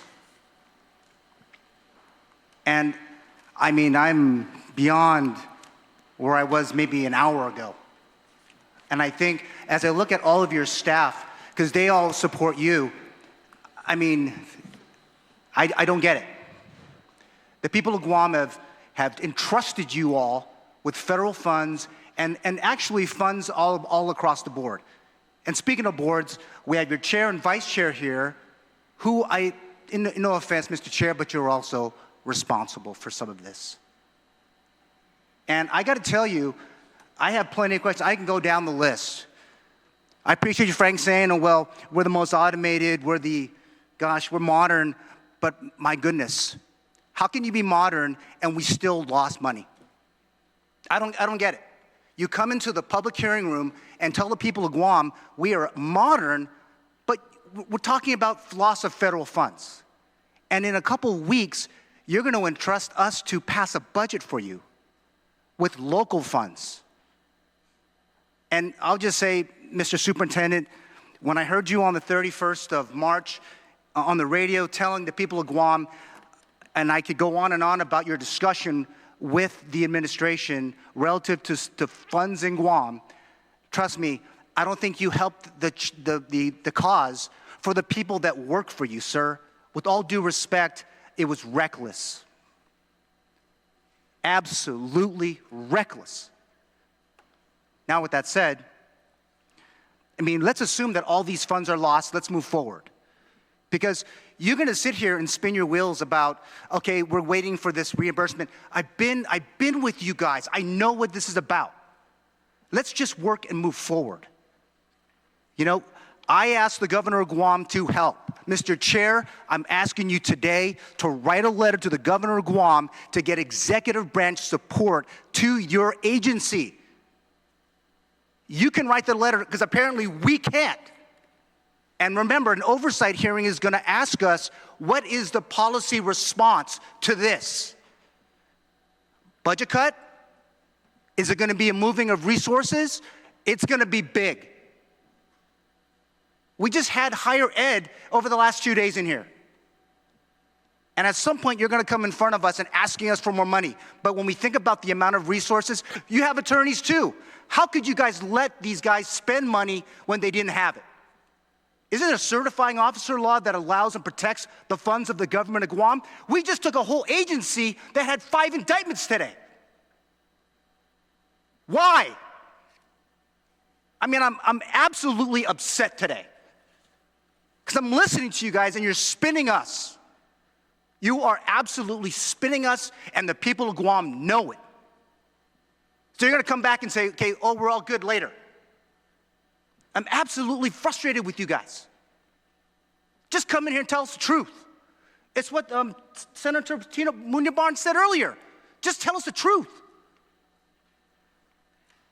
I mean, we already know we're going to have to adjust for these projects. You're better off, if I can say so myself, we have to just cut it now. We're going to wait till April to cut projects off? You're costing those businesses money too. They are not banks. No offense, they are not banks. They are businesses with men and women who have to feed their children. Their children are in our public schools. Just for the record, that many of them are. So let's come up with a better solution, like move forward. Unfortunately, in the future funds and these ESF funds, you might not be able to use it because you're just going to pay for all the air cons and all of the other capital projects that you should have been using for desks and chairs and books. I would ask you to ask the governor, again, to bring resources to our buyers or whoever that's pulling the trigger on these projects to help you finish. Help finish these projects. I've been there, Mr. Chair. She says we can't, but I know you can. Ask, get them in there. We have a whole state clearinghouse with people with the same experiences. And we're talking federal funds. We're not talking about local funds right now. So I'm hoping that there's some kind of, can we just bring them together and help you? Those people in the back row, they're like just waiting for some help. You just said, I got 2, I got 3, I got 4. One just quit. How about we go up to Adelup, go pull everyone put the whole of government at this. It can't be phone calls to a secretary who's an ocean away. We got to do something locally. You have the ability, Mr. Chair, Ms. Vice Chair, and pull them in. 60 days, tops. And if it doesn't get done, then you know where you have to fix. In the meantime, HR can go hire people. You have grants that need to be filled, all those things. But it has to be prioritized. All of this that we've been spending, we haven't even got to halfway of this. Not even halfway, and I'm sorry, my telephoto's coming out. But the idea is, we're not even halfway. And what are you going to ask us again, Tatlu? Sorry, we need more money, Mr. Senator. And please help vote for us for this. No, we need to fix the problems today. And I'm asking you, I'm pleading with you. No one has a laptop. Someone get a laptop right now and start typing, Dear Governor, we need your help. Love the Department of Education. Please, would somebody start the letter? I mean, I'm going to keep listening, but I can't sit here anymore. I'm hoping you don't spin us anymore for the balance of this rest of the talk, but I just get to solutions. Please, please, I'm pleading with you. I'm here to help those guys too. You guys, I don't know. These guys here, I'm helping them. And the school kids, for crying out loud. You know what? That's another thing. We have, in Talafofa, we're okay, but we're not great in Jigo right now. Why? And it goes back to adults trying to help us to make decisions for either other adults, but primarily for school kids. And I'm hoping that my outburst is helping you. If it's not, great. but I'm still here to help you work. And I want to be a part of your solution, not part of the problem. And right now, we got plenty of problems. Thank you, Mr. Chair. Thank you, Senator Gumbatata. Senator Salas-Matanani. As we wait for this letter, hopefully that will be sent to the governor. I think we can send a message right now, and hopefully the governor will see this. Please raise your hand if the Guam Department of Education is in a state of emergency. Raise your hand. We are losing $188 million. That's the potential. Are we in a state of emergency? Please stand up. Stand up.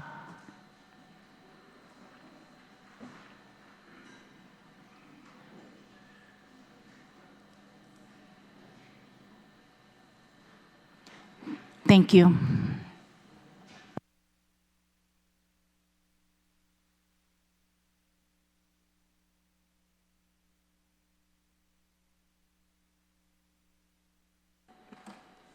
Senator Salas-Matanani, was that it? You? Yeah, Oh, that's thank it. you. Any other questions on SOPs, processes? If not, slides, please. And we'll go into the rumor of Head Start and then into school opening timelines. Senators, with regard to, the question was programs being cut by the Department of Education is the only one we have any information on at the moment is, and this is through press releases coming out of the states, is that the president has decided to take Head Start out of his budget for the new fiscal year.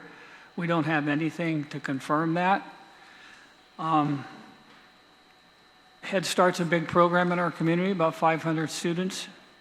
One of the questions we're going to have to answer is do we have the capacity to continue Head Start if it in fact gets defunded? We do know that the Region 9 that we used to work with out of San Francisco, that office has been abolished. Those folks are gone. We don't have, even as of this morning, a contact person at the Head Start office that we can actually coordinate with. We don't have that information yet, so we're...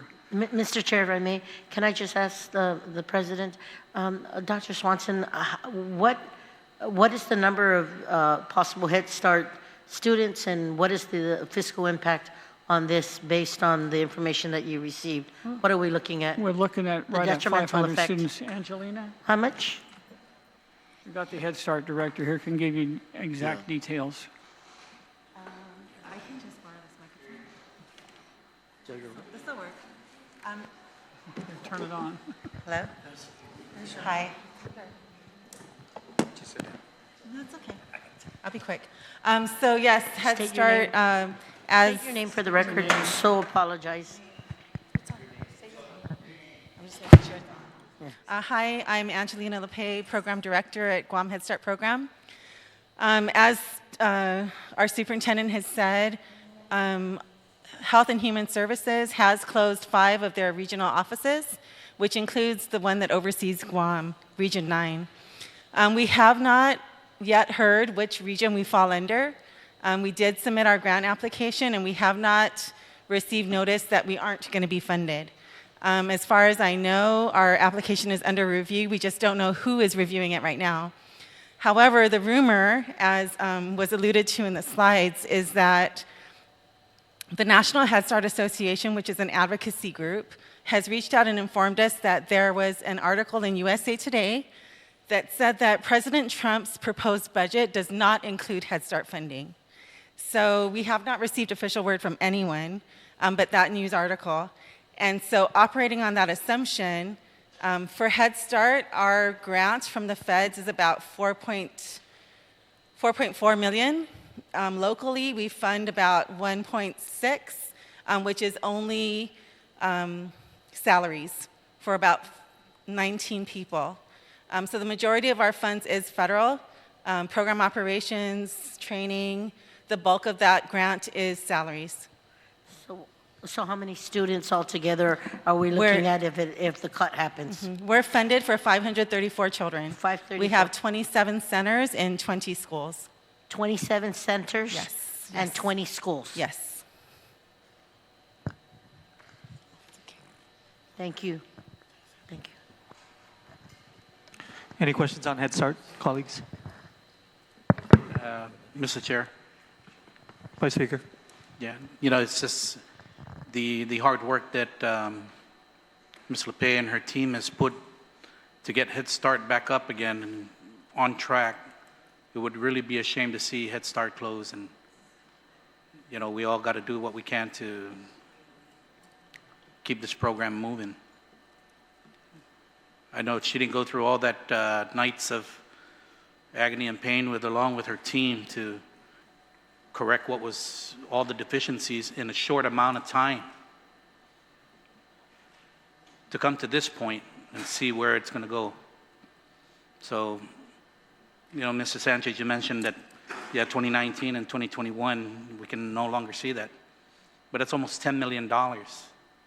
Perhaps $6 million of that could have gone to Head Start to do for next year until we see what goes on. So I think we really need to get our collective thoughts together and see how we can move forward. Thank you, Mr. Chair.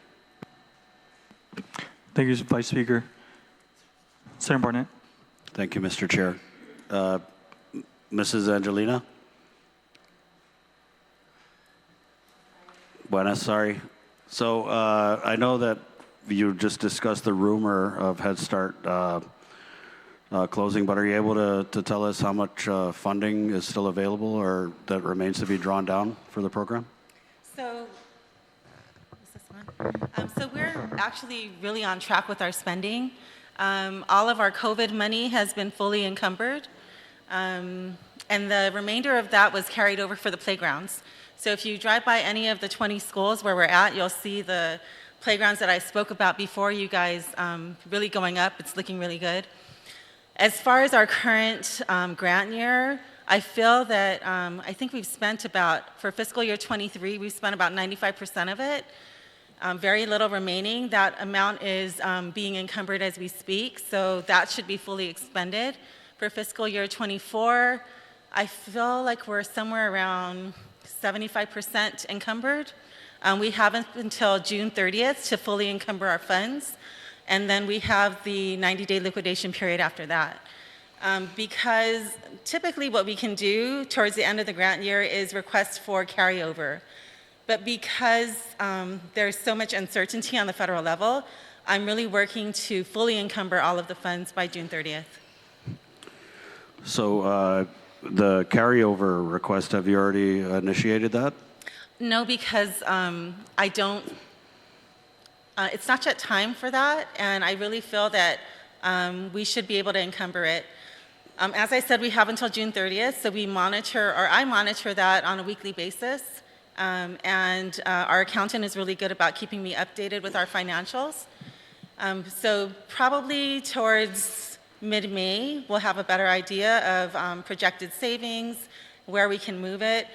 For instance, our accountant has projected that we have some cost savings in personnel, which we were not able to fill for one reason or another. And so Head Start did have about $288,000 of the ARP money that was set aside for our playgrounds. But in light of what's happening on that, with that grant, we went ahead and we are working to modify the purchase order to transfer Head Start funds to that. So that'll cover more than half of our cost savings. And for that reason, I really don't think that we're going to need to do a carryover. But these cost savings, if they're realized, would not be enough to run the Head Start program for another year? No. So barring any injection of federal funds to support the operations of Head Start, what's going to happen at the start of the school year 25-26?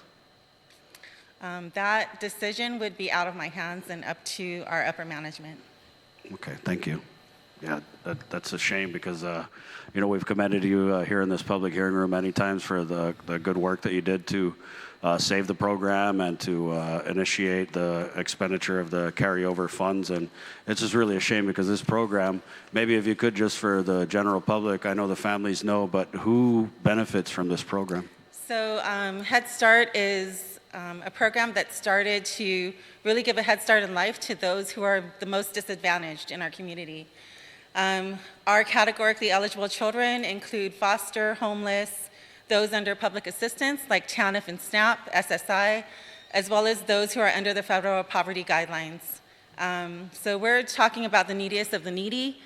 We've been in Guam now for close to 60 years, so we've served over 31,000 children, many of whom probably have touched somewhere in this room. Most of our staff are former Head Start students or parents. So.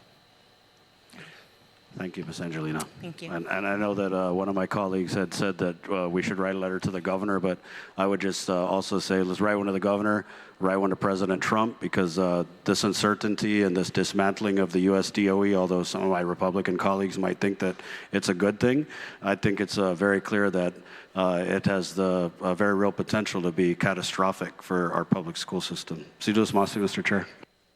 Thank you, Senator Barnett. Slides. And for the next, on the school opening timelines and public health inspection, we'll allow you guys to finish the slides on those specific ones, and then we'll go into questions on the public health inspection and timelines. Sure. Good afternoon, Mr. Chair and everyone. As of today, Leah Beth Naholo, Deputy Superintendent for Assessment and Accountability. As of today, we are happy to report that all Guam Department of Education schools currently hold valid sanitary permits and fully prepared to open school for school year 25 to 2026, with the exception of any unexpected events or emergencies that may arise between now and the start of the school year. However, we have a little bit of an issue with FB Middle School. If the middle school is not able to pass the public health inspection and correct the cited violations by June 30 of this year, the school must submit the new sanitary permit. And the issue is that FB Middle School will not be ready by June 30 and will not be able to pass the public health inspection with 0 demerits. So. Next slide. Yeah, if we can just highlight, first of all, that there was stipulation that our schools are not ready for school year 25-26. However, when it comes to public health inspections, we are actually ahead of the curve here. We've been inspecting schools, 9 schools right now, for fiscal year 25-26, so we are ahead of the game. However, this FBLG issue, and I kind of just want to highlight exactly what it is. So FBLG is currently not scheduled for renewal inspection for school year 24-25. This is our current school year, as it remains, of course, as you guys know, under renovation, under construction. Due to the ongoing pause of ARP-funded contracts, and like I stated earlier, labor and material shortages from the contractor, completion of the project will be delayed significantly. As a result, the school will not be able to complete the required June 2025 deadline to allow us to for a new reinspection. What does this mean? This means that FBLG will be required to submit a new sanitary permit application, and with this, FBLG needs to meet all requirements as a new application. This means that when FBLG goes to inspection, they need to pass with 0 demerits. And 100% 0 demerits, and to be honest, it's gonna be impossible, especially by this timeline. We are actively working with the Department of Public Health, and we're kind of assessing options and different contingency plans on how to do this, but at the end of the day, Senator Borja, we might need some kind of legislative action to exempt FBLG from this requirement. Again, June 30th of 2025 is our deadline to inspect FBLG. However, we all know that we won't meet that deadline. It seems like December 2025 is going to be that. So we're working with public health, and we're definitely going to need to work with the senators on this one, because FBLG, it needs to be exempt from this. We cannot inspect FBLG as it's a new campus. The refurbishment project, when it was bidded out, it wasn't bidded out to get FBLG 100% compliant of public health rules and regulations. The purpose of the scope of work for FBLG refurbishment is to fix a structural damage due to the age of the facility, and also to address damages from Typhoon Mawar, not necessarily getting the school 100% ready for public health inspection. That's one thing that we need to highlight on this because it's important and that timeline's coming fairly soon. If I may add, Senator, we reached out to Public Health Director Therese Ariola, and we were informed that the sanitary permit for FBLG will have been inactive for June 2025. Unfortunately, the regs do not have the provision for exemption, unlike the regulation for school building sanitation. So we might work with you on that exemption. All right. Yes. Next slide. Yeah, go ahead and go to the next slide. I'll talk about school opening timeliness and public health inspection.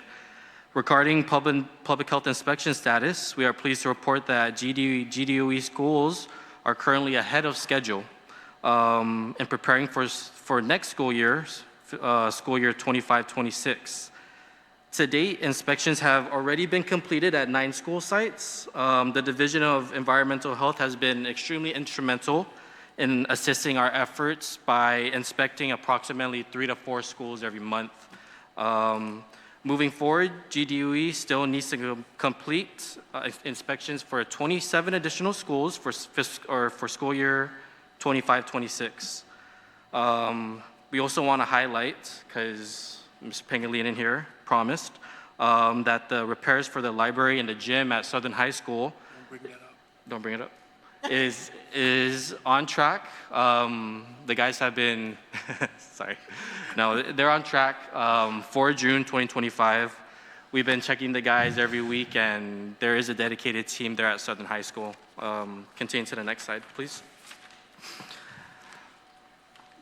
This slide here is a kind of a snapshot of the 9 schools that already have been undergone public health inspection for school year 25-26. Like I said, we're ahead of the ball game here.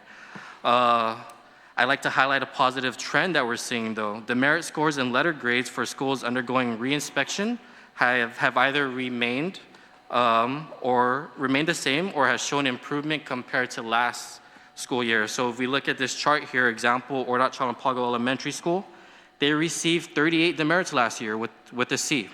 This year, Ordat Chalampago went through their reinspection. They earned a B with 18 demerits. I'd like to highlight Asumbo Middle School. They improved the whole letter grade from B to an A. So when it comes to public health inspection, guys, we're getting better at this. The schools know what to expect. Facilities and maintenance knows what to expect. And of course, we have an extremely good relationship with public health.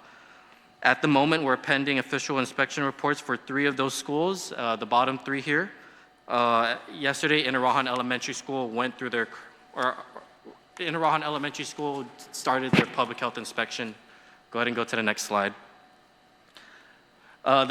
This slide here is basically a snapshot of the 27 remaining schools to be inspected for school year 25-26. Basically, the chart outlines each school's public health inspection date, the expiration date of the current sanitary permit, and also the corresponding sanitary permit number. As you can see for Inarajan Elementary School, their inspection began yesterday, 4/15. However, their sanitary permit expires on August 31st. So we are trying to stay ahead of the ball game here. We want to ensure that we're making significant progress in maintaining and renewing our sanitary permits. And of course, to remain on track, that way we don't face the same challenges that we kind of did last year when we had the SORT team with the governor's help. So we are definitely avoiding that. Next slide, please. Grass cutting. Regarding grounds maintenance services, the procurement for these services still remain under protest. As it stands, DOE has an emergency procurement in place to provide grass cutting services for all our schools. However, the emergency procurement for this ends tomorrow. To ensure there is no disruption in grounds maintenance services, GDOE has submitted a request to the Office of the Governor for an additional 90 days of an emergency procurement for this. As of last night, this was approved, so DOE is currently working on securing a vendor for grounds maintenance. Next slide, please. Capital improvement projects. As you guys know, due to a temporary pause in services for all our contracts funded under ARP, several large and important capital improvement projects are currently on hold for 45 days. I've noted the four major projects that this impacts. You have the refurbishment project with Cortec, you have the refurbishment project for FBLG, AC replacement services with JB Modern Tech, and at the time we had an ongoing ADA energy and facilities audit for all our schools, and that was with our partners from GPA and Siemens. So we are actively coordinating with all our vendors to hopefully pause everything by April 21st. It may take some time, but it really it's on a case-by-case basis how far Cortec is able to secure the project site. In the next slide, I'll go over some updates for the refurbishment project of 12 schools. Although the refurbishment project is currently under a pause, this slide is to share what we have completed up to date with Cortec. For all 12 sites, crack and spall repair and roof coating have already been completed. We were gearing up for walkway canopy repairs on the third week of April. Exterior door replacements have been ongoing at George Washington High School. We were gearing up for Agata Johnson Middle School to get their exterior door replacements as well. This month, Agata Johnston and Ordat Chalampago would have been the first schools to receive restroom renovations. So despite the current pause, this project reflects substantial progress that we've already made with Cortec through this refurbishment project. And this is my last slide, but I just need to say that the nature of this project needs to happen not just for these 12 schools, but for all schools at DOE. We need to lengthen the lifespan of our facilities, and we need to evolve to the rules and regulations. If we're talking about ADA rules and regs, if we're talking about public health rules and regulations, these projects need to happen for all of our schools just to meet those standards. That's my spill. I don't know who has the next slide. Thank you, Nick. Any questions, Senator? Actually, Senator Jim Pangilinan, the facilities manager, just to keep you guys in the loop. We are also doing re-inspections at Ukadu, League One Terrace, Atacao, and we have to go in with our own material and do these repairs, right? So we have to help the GEF schools and also Tizan. So right now we have no obligation to them but the kids, right? So if we have to go in and it's not part of our budget, we still have to go in and use our money for those reasons, right? I just want you guys to know that we are trying. GDOE is trying as hard as we can to help the kids. But I have to say this, and maybe no one wants to say it, but I'm going to say it. The reason why we have so much issues, I came from GPA of 32 years, and our turnaround time for every contract is maybe 30, 45 days at the most.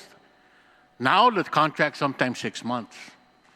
Now it's not the fault of our procurement, it's not the fault of anybody. It's just that the process that's put in place. Our lawyers are involved, our internal auditors involved, so everybody's involved, right? And I guess it's part of the process because of the receivership, I'm not sure. But I know that GDOE, they have a grasp on what they're doing, and I even told this to some of our people that it's not the people, it's the process. If we can fix the process, we'll be okay. It's just that the turnaround time, sometimes 6 months, 7 months. So who can operate like that? We can't. And I better stop. The superintendent gave me a crazy look. But I just have to say it. Thank you. Senator Salas-Matanani. I wanted to follow up on something that was mentioned earlier regarding $36 million, I think, in projects didn't make it through the AG's office. That was mentioned earlier. What were these projects and what's the status of them? I think this was the 51 million when we talked about reprogramming those projects, the money that was... Construction projects? They weren't construction projects. Oh, like what was it in general? Yeah, I'm very sensitive about that. Those were curriculum orders. So part of the ARP, rightfully so, thankfully, there was a 20% requirement for addressing learning loss. So we had a very large, about $36 million procurement order regarding teacher supplies, student supplies for every classroom, band equipment, physical education. For whatever reason, didn't go through. So as Deputy Wade explained, we had to figure out another way to encumber $36 million. But in addition to $36 million, there was another 14-some million dollars of unsuccessful requisitions that didn't go through. So just to further explain how the $51 million came about, through Edgar, the Education Department's rules and regs, to encumber funds, there's different ways to do that and different times to do that. Personnel is automatically encumbered when an employee works. So because we had employees work using basically best practices or research-proven strategies for learning loss, US Ed said that that was eligible for us to charge payroll. So that's how we quote-unquote saved the $51 million, is because we already had teachers who worked, and because you already provided the funding through their salaries, we were able to get reimbursed for $51 million. So yeah, it was at the expense of losing out on those curriculum projects. But you know, the bright side is we were able to save the money and hopefully get it, draw it down.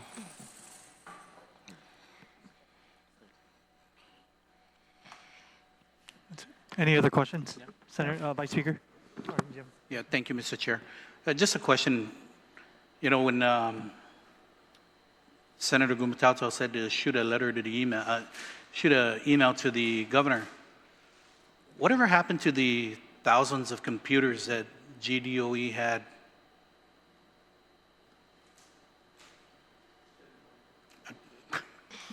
We still have them, and I don't want to get into an argument with the OPA on this, but we still assert that they were the right number. We calculated based on the classroom, so the schools ordered based on the classroom size, based on the numbers, and all of those laptops were not just for DOE. The audit covered DOE, but we're also responsible for purchasing for private schools because they also utilize the consolidated grant. So we still have those computers in our classrooms. In fact, we're trying to order more, but just to be on the safe side, we're not going to order more for a while, just until we bring the number down. But the idea is our schools continue to use them. They continue to be part of the regular classroom instruction. When we had to go online for a certain period, we were able to distribute laptops to students who were online, but we don't feel that we have an excess number of laptops. So no computers, no laptops are left in storage, still unopened? No, we took care of that. So every computer is being utilized now? Every computer is being utilized, yes. And then also on the FBLG issues on June 30th, are you guys already planning ahead in seeing that these kids, if the school doesn't open, that they're already going to be going somewhere else for their schooling? They stay at Ukudu, sir. They'll stay there? Ukudu. Yeah, okay. Thank you. Thank you, Mr. Chair. Thank you, Vice Speaker. Senator Barnett. Mr. Chair. Mr. Cruz, I just wanted to follow up on just the process for the stop work orders that were issued. You had said that there were still things that the vendor, whether it's Cortec or Northern Construction, needs to do before they walk off of our school campuses. And so if you could go into more detail, specifically I got a concern from George Washington High School, home of the Geckos, and they were concerned that the gym urinals, which haven't been installed yet, wouldn't be installed because of the stop work order. So can you kind of clarify that process? It's true. So this is a stop work order at the end of the week. At the end of the week, we have to stop. So as I stated earlier, OCP and Agata were slated for restroom renovations. To be honest, this summertime, we wanted to do majority of the work. It's the best time to do the work. 12 schools, no students there. Cortec gets full range of the campus. So with the stop work order, restrooms won't get renovated. On Cortec's side, they're on the fence. I mean, are we completely stopping? Is this a few-day pause? Because if it's a few-day pause, then they won't demobilize completely, as in they won't take down their fall protection, they won't take down their barricades, they won't move all the supplies and materials that they have at all 12 schools. But if this is a stop work for 45 days and possibly longer, then Cortec is going to consider demobilizing completely, which means removing all the barricades, removing all the fall protection, getting all the supplies and materials that they currently have at all 12 sites to an area, whether that be George Washington's HQ that they use or their Ukuru warehouse. As I stated earlier, George Washington High School, there's got to be at least 20 to 25 doors that are open because they're going through exterior door replacements. So, I mean, we're still trying to iron things out. As I stated earlier, I'm just hopeful, and I'm praying that the request that we submitted to US Ed, we have a positive response. Because if we get a positive response, that means we can continue the project. Doc, do you want to add anything? And it's also additional cost to us, because to demobilize all those stuff, they have to hire people to move all of them and then store them somewhere, containers. It's a lot of moving, Right. stuff. But we don't have to pay the $188 million or the $117 million up front. That was never an issue. We do these drawdowns. So have I could ask, when's the next payment due? How much is it? And have we exhausted all of the options relative to trying to stay current with Cortec or any of the vendors for that matter? Yeah, I think we're actually behind on 2 submitted payments from Cortec, correct? Yes. So what's the payment schedule? So we owe Cortec, because I reached out to them today, we owe them pending payment, $17.9 million. So Cortec, the total current contract is $125 million. Total billed amounts, $49 million. They collected around $31.4 million. However, we are pending payment of $17.9 million to date. And then, of course, after they got the 45-day notice, they're going to work up to the 21st, possibly longer, just to the point where it's safe for the students to come in. And then they will invoice the amount of this month to that time where they're going to pause services. So the $17.9 million is basically past due for services already provided. Yes, that's what's owed. So what is the scheme for the interest that accrues in the event of a non-payment or delayed payment? Cortec has not presented us with an interest bill, but of course they may. I was trying to get a revolving fund, right? So we can pay those large bills. And Nick provided me with Cortec's forecast. I think their largest bill will be in July. It's 14 million. So that's was my fear. We don't have 10, 11, 12 million sitting around in local money that we could pay. So we consolidated some of the smaller appropriations, and we were able to pay some of the smaller ARP bills, and we got reimbursed from US Ed for those, but nothing in the amount that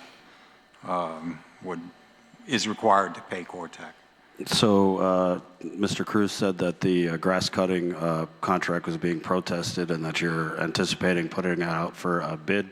Yeah, Again, the grass cutting since FY25 started 1 October, we took that off of ARP and we're paying that with local dollars. Right, but we appropriated $10 million to GDOE, and half of that was supposed to go towards maintenance. So we had met and you had talked about standing up an internal maintenance team. So is that now in jeopardy because of all this? That is in jeopardy because if we can't find funding, the only thing But we appropriated the funds specifically for that. Correct. So you're now using that money for something we have else. not hired like HVAC. We do need HVAC people with the 4,000 air conditioners we have just to maintain those. We have not been able to hire. So we do have it out on the street. We want maintenance workers, but we may have to cancel that in order to use the $10 million for FBLG. What about the $5,000? We appropriated $205,000 to be divvied up to $5,000 for each legitimate PTO, right? So is this, because I've been speaking with a lot of PTOs, they're really trying to get their paperwork in order so that they can procure supplies, a lot of times to prepare for the public health inspection. So is that funding and that reimbursement process still intact? I've been in contact with some principals. We did do a reimbursement for one school. Another principal called me last week and was wondering what routes they could take. They can either go out and buy the item, bring the receipts into us, and then we cut the... So I just want to put that out there for all the PTOs to include. It's still available. In Alahan Elementary School, because they had called our office asking for cleaning supplies, and we had even been down there water blasting to help prep for the school. And the reason why we appropriated these funds was because a lot of times the conversation we were getting from the schools was that there wasn't a response from GDOE Central relative to these kind of like small purchase items that they need to prep for the inspections. And so that's why I had the support of the body to appropriate those funds. So I'm just hoping that that's still going to be intact and available.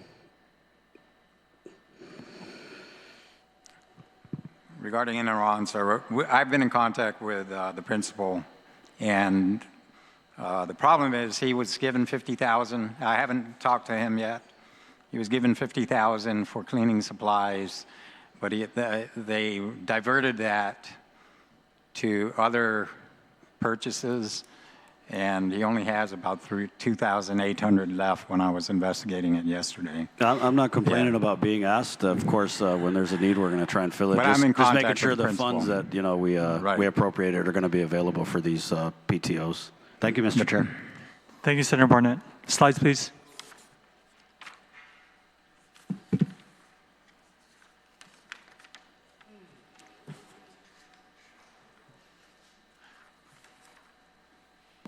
We're going to address teacher shortages right now. Introduce yourself. Good afternoon. I'm Catherine Natta, the Personnel Services Administrator. Just to go over this slide, I think the teacher shortage that we have is not any different than the teacher shortage in the rest of the United States that are facing. I think this year in particular, we're in a better position than we've ever been. We have 22 vacancies currently. I'm sorry. I just wanted to share a couple of the actions that we are doing in spite of this, and it's the partnership with GCEC, UOG, and our curriculum and instruction to target the limited term part-time teachers. These are the teachers we have that are not don't have their full certification. So I think this will help as well to ensure that we have more certified teachers within our classrooms. You'll see that we prepared a breakdown of the teachers that we have currently. We have a total of 1,801. I also included some reasons as to the resignations that we're encountering and teachers that are not in the classroom.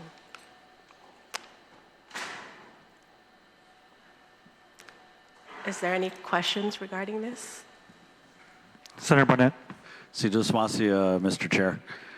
Thank you, Mrs. Atta, for the presentation. I wanted to follow up on something that Deputy Superintendent Sanchez had committed to, and this was the moving of instructional coaches who are many times also certified teachers out into the schools to kind of alleviate the teacher shortage.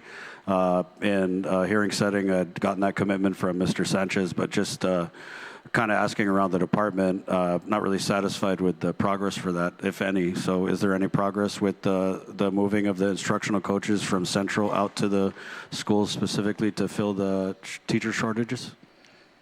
Yes, so I can respond somewhat to that, but then I'll let Dr. Adames go right after me. So we've met with all the principals during our consolidated grant meeting, and we kind of explained the situation. We explained it, and we said, look, we're gonna try our best to continue to find teachers, but you need to ask. We asked them what they wanted to do. All the schools requested for instructional coaches. So what we've done is we've moved all the instructional coaches from Central. We've moved them to a school. Some of them have decided to return back to the classroom, so some of them are going to be transferring back into the classroom. But we've also given the principals different options. So if we're not able to fill an instructional coach position, we're trying to identify either a PC2 or some type of curriculum support personnel that they could avail of, or they could utilize a part-time teacher, right? So if there's a full-time teacher that's teaching in the classroom, they can do part-time work as an instructional coach. So we're really trying to balance the requests from the schools because they do need a lot of help when it comes to their curriculum work, and we feel that this is a fair way to do it. But I'm going to say unfortunately, but I believe about 14, almost half of our instructional coaches have decided to just return to the classroom. So they'll be returning to the classroom during this transfer period.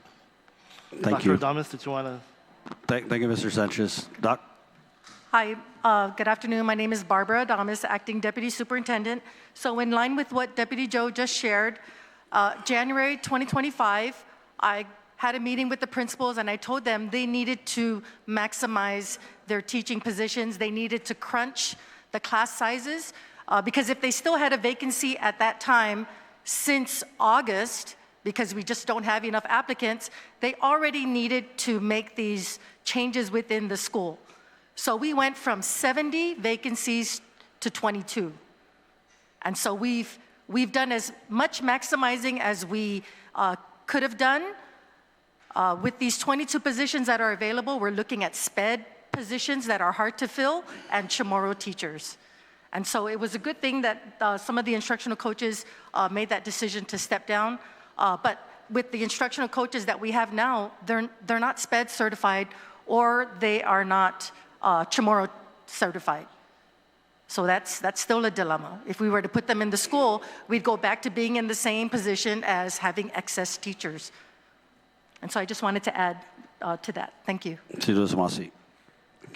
you, Senator Borja. Anybody have any questions? Senator Kumutata.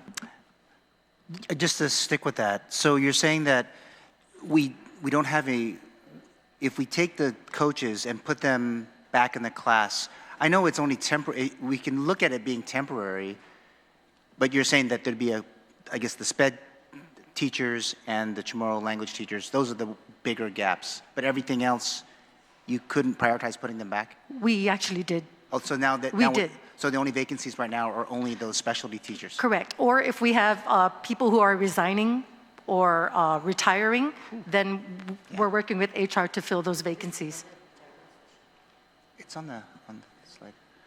Yeah, because I was thinking that, I mean, you guys have a lot of competition now with the charter schools, and some of these specialty, teachers are now being lured away.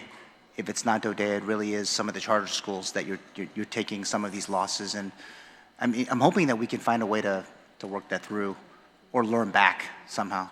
But yeah, I just wanted to clarify. So that's the only vacancies left are the specialty teachers.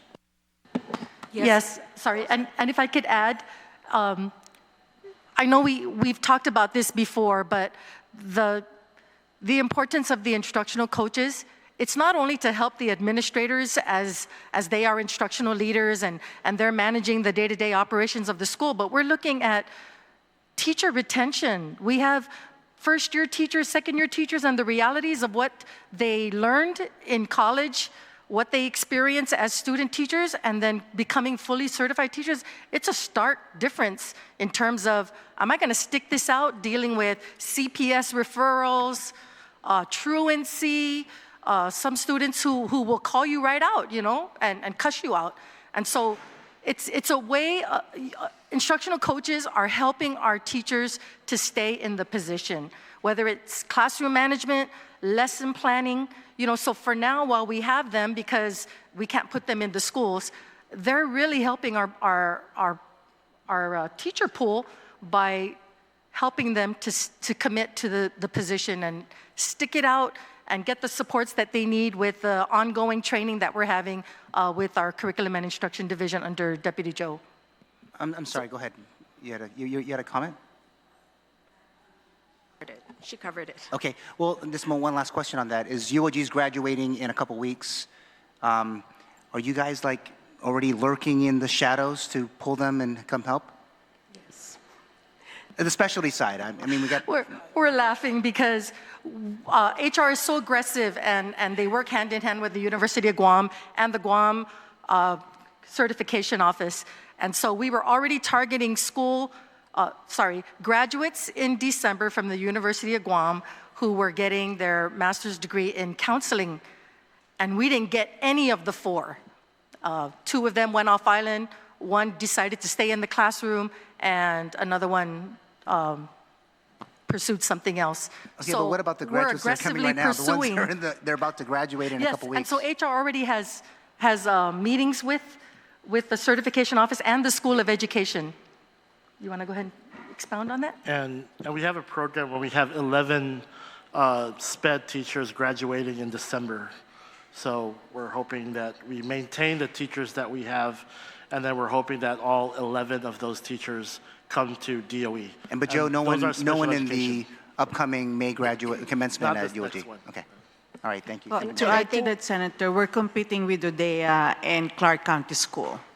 So that's the challenges also that we have. No, that's okay. I mean, but you still got to go in there and lurk in the shadows and try to hire them somehow.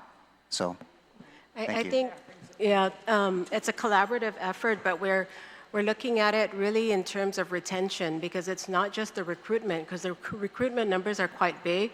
We have our job fair that will be coming out, and we have to consider beforehand the closure of Chief Brody and placing those teachers, as well as the merge of Tamuni and LBJ, to see what our true vacancies are, again, after the maximizations. But we're focused not just on how do we recruit and show that this is a great profession, and we have like Educuentos, we have the Guam Teacher of the Year that's coming up. We also really have programs with the different federal divisions that are really aimed at ensuring or assisting them to obtain their certification so that we are complying with the 14 points. And I think, it's progress. It's something that it's not just going to happen, but we have to actively work on it, because as much teachers as we do have, we have a lot that are retiring or leaving the island. This is a true issue that we have, and it's not controlled. We have a teacher availability survey that's gone out. We don't have the figures for that yet, but just this year alone, you can see we had 30 that retired. We have a few deaths because of our aging population as well.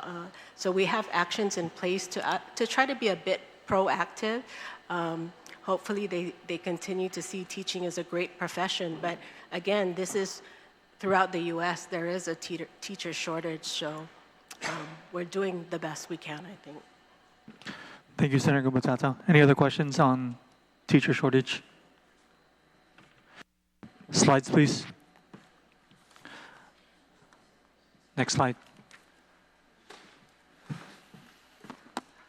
Okay, so we are looking at school maximization and our double sessions, and I want to thank Senator Borja and Senator Tina Muñoz-Barnes.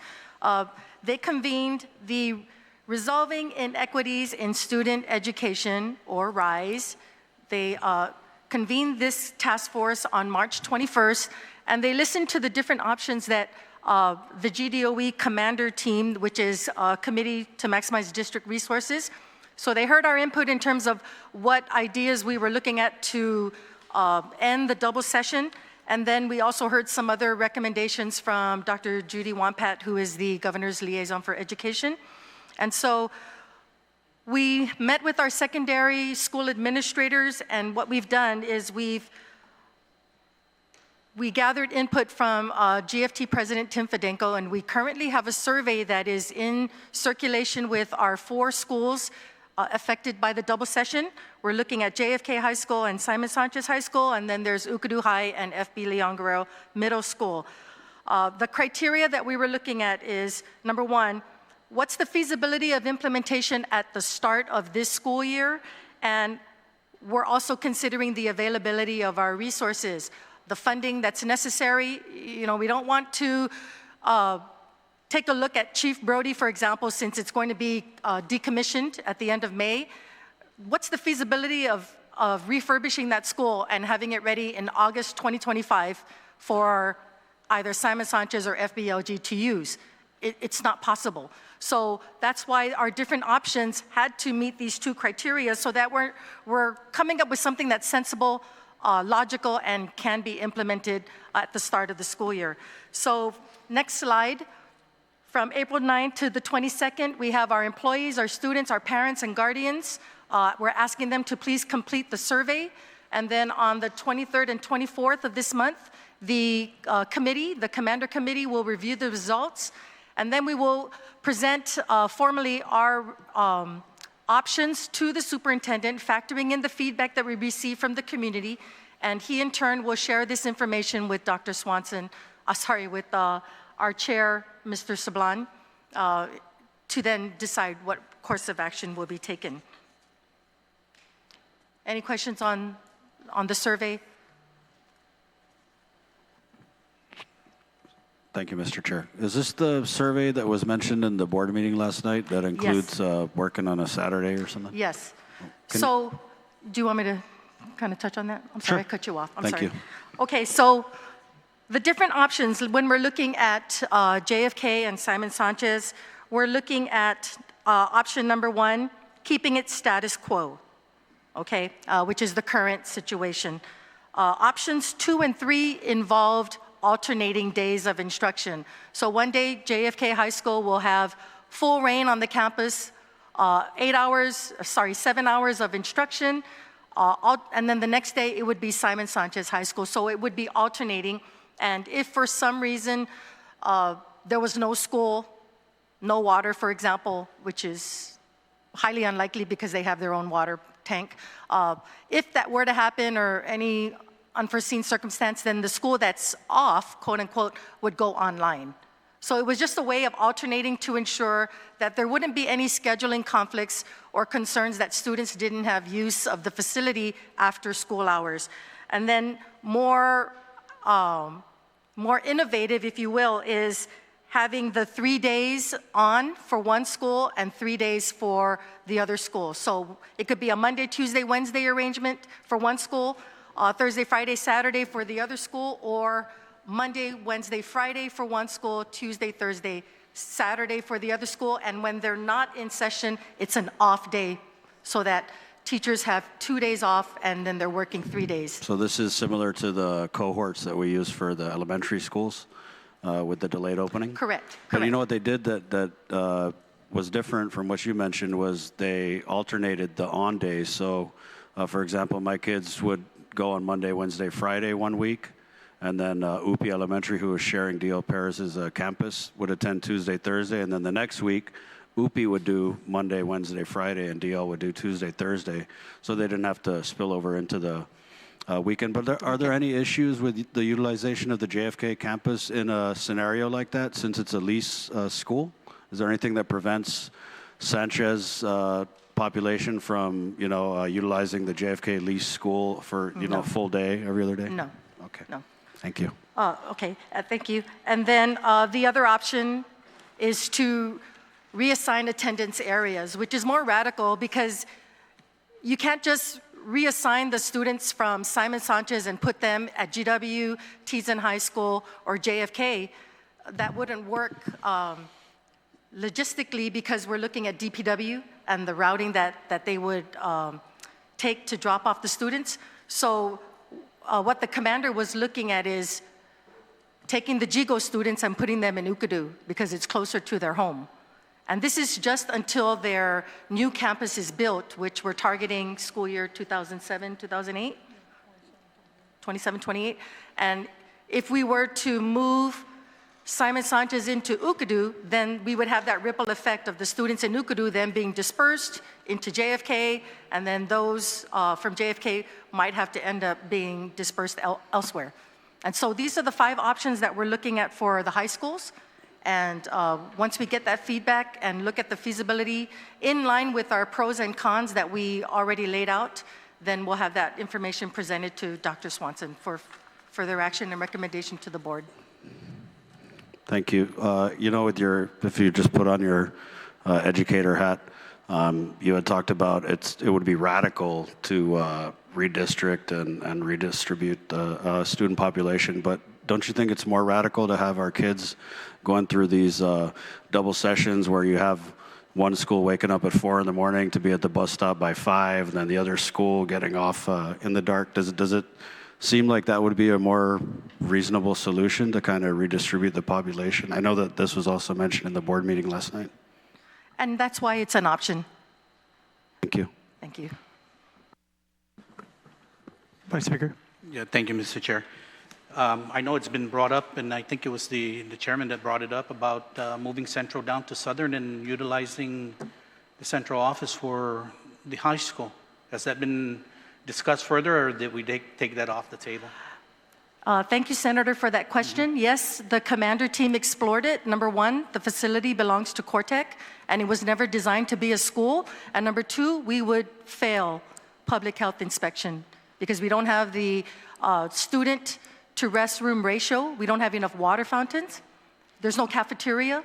And so that would cost more money to renovate that entire 3-story facility to a school. Okay, so then the other question is, has busing already been coordinated with DPW on the transfer of students and what it's going to take? Because I know currently, you know, I get calls in my office about, you know, the busing arriving late, and at the school, the personnel at school are frustrated because they're not getting paid overtime to wait for the buses. But, you know, DPW didn't get into that position of busing late. They only got into it because of the schools having to go into double session. So what are we doing to ensure that one or two things, the schools pay their staff, or we find a way to get the busing situation sorted out? I mean, have you guys sat down with DPW? In any of the options that we have presented in this survey, we actually are in communication with DPW busing supervisors. So, for example, one opinion is to take all the Teton High School students and disperse them back to JFK, Ukadu, and GW. That was one of the items up for discussion. Will DPW be able to take the GIGO students to Teton High School? They can, but the problem is the ripple effect of the elementary schools being picked up late and the bottleneck on the Teton property, because we have GPD there, we have 3 charter schools, and so it's going to cause a bottleneck in their operations. They even requested for an additional entrance and exit into the Teton property to help with the congestion at the main entrance at this time. But for those schools the middle schools that are being picked up late, I'm in communication with DPW almost daily, and I would just say we have some late buses, and just like teachers calling out sick and staff calling out sick, we have bus drivers calling out. Exactly. We have, in one case, it's almost sad, where we had a bus driver who finished his probation, and he just didn't want to deal with unruly students in the bus. And he just said, my health is more important than this. You know, sadly, that's the reality. Not all students, but this particular driver. So now we're short again. And as fast as DPW is hiring and training employees, there's a retirement group that you know, there are bus drivers that are up for retirement, and or they resign and seek employment elsewhere. As for the middle schools that are late for pickup, we actually have Chris Anderson, who oversees our school attendance officers. He has deployed 1 or 2 to assist with the supervision. Okay, as long as we keep that communication line open with DPW and ensuring how we can get the kids to school safely and then home safely as well. And, Yes. you know, not dark 30 at, you know, before it's dinner and then bedtime, but, you know, let's try and work what we can to ensure that it's a smooth operation and smooth flow. I think as summer comes along, you know, we'll be able to transition into working out the issues and hopefully getting more folks on board in both the bus drivers and, school personnel that be able to help assist with the busing and, watching of our children. But thank you, ma'am. Thank you. And there's one more slide. And I did want to say that we have a very good working relationship with DPW supervisors, and so I just wanted to point that out, and we thank them for that. The last item is the decommissioning of Chief Brody and LB Johnson Elementary Schools. We actually, with the announcement from the board that we are closing Chief Brody at the end of this school year and LBJ at the end of this school year, we already have the next phase of our commander, which is phase 3, transitioning. And so we actually have like Angelina Lape with the Head Start program and how they're going to move the students to Tamuning Elementary and J.M. Guerrero, and how we have to get lead testing done, and how we have to deal with the equipment. So it's a checklist, and we have key players involved. So not only do we have Head Start, we have the school principals and staff involved. For Chief Brody, we already had field trips for the 117 students who are expected to go to Liguan Elementary. They've had a field trip at that campus. They were greeted by the teachers and staff and students of Liguan Elementary, so they already can have an idea of what their new school will be like come August. J.M. Guerrero, they had the same field trip set up for approximately 90 students from Chief Brody who will be attending that school next school year. We have teachers involved and our counselors in transition activities that the students can complete. And they're also assisting at the PTO or PTSA meetings to get the parents aware of the transition. There was an issue that came up with the uniforms. It was actually the principal of J.M. Guerrero and Liguan Elementary who said, we don't have any issues not enforcing the uniform policy next school year for the students who will be transitioning from Chief Brody. If they want to wear their Chief Brody uniform, that's fine. If they want to wear t-shirts and jeans or shorts, as long as they're following the dress code, that's fine. And the hope is that the following year, they'll be able to get the uniforms. So it's not an extra financial burden to our parents as we make this transition.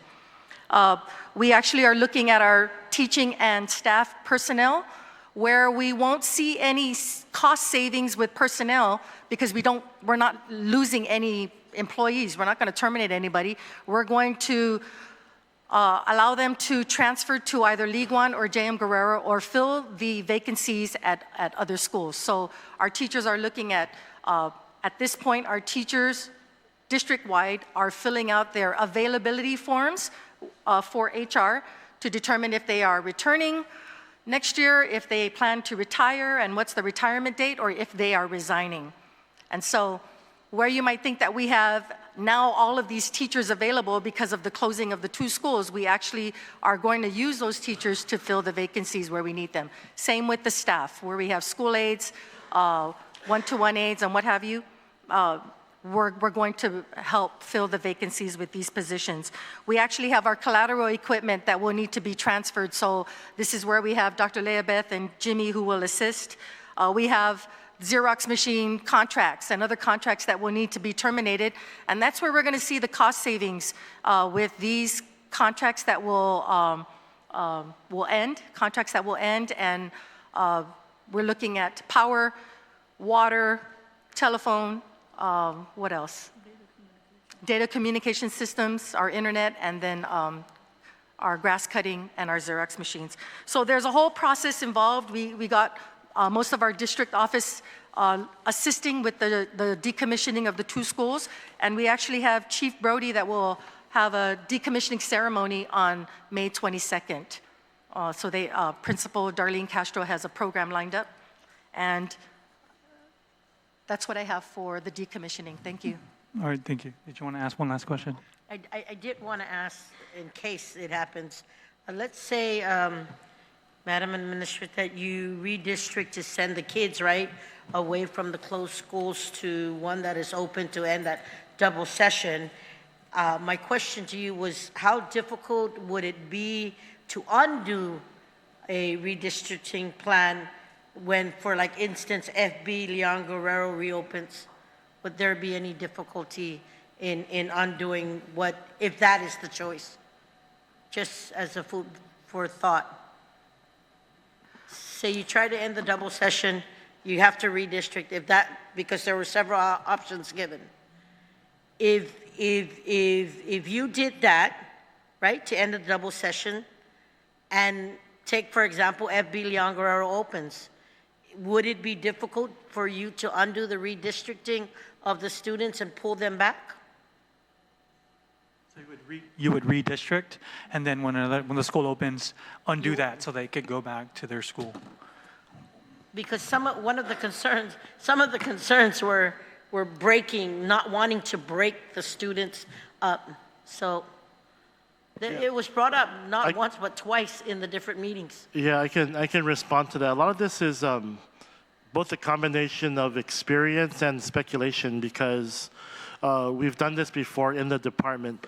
We know that whenever you redistrict or realign attendance areas, there's a substantial amount of time that needs to be taken to get the students acquainted with the campus, acquainted with each other, acquainted with the procedures, and sometimes, especially in middle school and high school, elementary not so much, but middle school and high school, a lot of times that manifests itself in behavior challenges.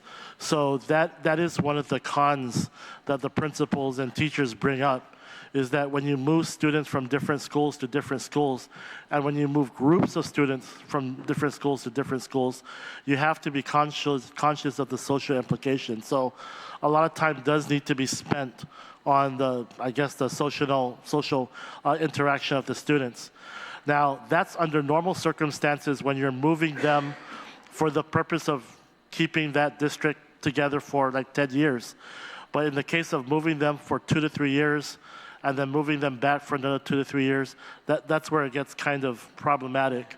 Now compare that to a situation like JFK and Sanchez, when you're moving an entire group of students from one campus to another. JFK moved 3 times, right, in 3 years. That's a little different because the students are together and they have a bond where they're like, hey, yeah, we're all gonna move to GW for a while, and then we're all going to move to Tizen for a while. So there's that dynamic that we're conscious of. So really trying to put all of those experiences that we've had together to come up with a projection of how we think it would be is a little difficult, but it's not impossible, right? So I think the senator asked about how crazy of an idea is it? Well, I mean, they're all kind of tough ideas, and they're all going to have pros and cons. So really, that's why it's something that we're willing to consider.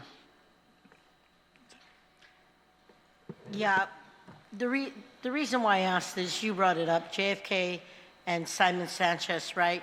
And what the faculty and the students feel that they could have a shared home until their school is built. That's one. And number 2 is I'm most interested in the work required to move a student back to FBLG after we realign the attendance areas out of FBLG into one more school, right? So how would you describe the amount of work and funding needed to undo realignment plans when schools reopen is one, and how do you work with the emotions and working with the staff itself or the faculty itself when there is already a sense of wanting to collaborate with the 2 schools? I'll talk about the high schools for now, right? You said it might be easier for the younger educational groups, but for high school, they saying if a shared campus be utilized to save on time, work, busing and all that, why would you want to separate that unless there's feeling of animosity that, you don't need to be in our school? Because the sense I got based on the last meeting that we were at the school, there was a sense of wanting to collaborate is what the word was used, on a shared area. And I know Administrator Adames was there, right, and saying we're looking at all this because on previous meetings to a meeting before that JFK faculty meeting, there was this whole gamut of redistricting, working the amounts, working the numbers, working the classrooms, and the need to realign or redistrict, right? And that didn't get an emotional blessing from some of the school folks that were there. So I'm not bringing this to hurt anybody. I'm bringing this to just say, based on all the surveys that are going to be done and what we're working today, sometimes, like the faculty said, why reinvent the wheel when we can just work on collaborating with each other and saving everybody a lot of time and heartache than having to move us again? That's why I bring that up, Joe. And you weren't there at that meeting, but there was a very strong stance from everyone saying, oh, Tatlu, you know, you're going to move us again. This is not fair. This is not right. You're wasting energy. You're wasting time. You're wasting the administrators just don't understand. We're the teachers. We're teaching the students, and they feel the same frustration we feel. And I'm just like, okay, you know, it's not easy to be in that firing line, right? But the emotions, you can really get caught up because, like they said, if we can just share temporarily, is that a win-win that could be dealt and looked at? And I'm hoping that based on your survey and all that, and when it comes back to everybody, the stakeholders, that is seriously considered, because I know that the faculty is looking at me right now and saying, Senator Barnes, you better say something, because there was more than 10 teachers who said the exact, what I just said. Yeah, maybe Dr. Adames can confirm about them together at the same time, because we did discuss those multiple options. What would happen if they're on campus at the same time? And I believe that that's not possible. But that's why the idea of the alternating days and the extended week came up. And the principles were there because it does a couple of things. Number one, we do meet the required hours, right? So it extends the day and it extends the week a little bit by 1 day. So we meet the required hours. The downfall is that it does bring down the number of days during the week, but at the same time, it also extends the year. So I think they were talking about, Joe, they they were talking about, sir, status quo on what's happening today. What you guys have already done today, why break it up again on that double session if it's agreed? Yeah. And some kind, like Senator Barnett brought up on the alternating days for the elementary or the middle school area. I'm telling you, it's when you listen to what they have to go through, right? We also work the emotions of what the students have to go through and the heartache and the pain of having to switch and just keep, like they said, they're worse than a yo-yo. And being in that firing line didn't make it easier. And they said, simple logic, why break something that's not broken? And this is, if it's really temporary, you've already working on what you have today. Can JFK continue to work with us? And can we bring that collaboration together with the students and the faculty? Meaning, have a powwow, right? Well, Yeah, and I wanted to say that 4 of the options call for collaboration, sharing the campus. We're just looking at what's feasible for any option that will kick in at the start of the school year, August 2025, and which option will not cost us a lot of money, because you've heard we don't have money. And this is the whatever option we end up selecting with the board's approval for JFK and Simon Sanchez, it is temporary because the building of the new Simon Sanchez campus is not affected by any ARP funds. And you know, we had one of the parents upset that, you know, when we had the RISE task force, she was upset because she's like, how many more delays are we going to have for the rebuild of the campus? But it wasn't the right information. It was ending the double session and addressing the learning loss. And that's what the JFK faculty is focusing on versus Simon Sanchez teachers. They're more like, please, we are a high school.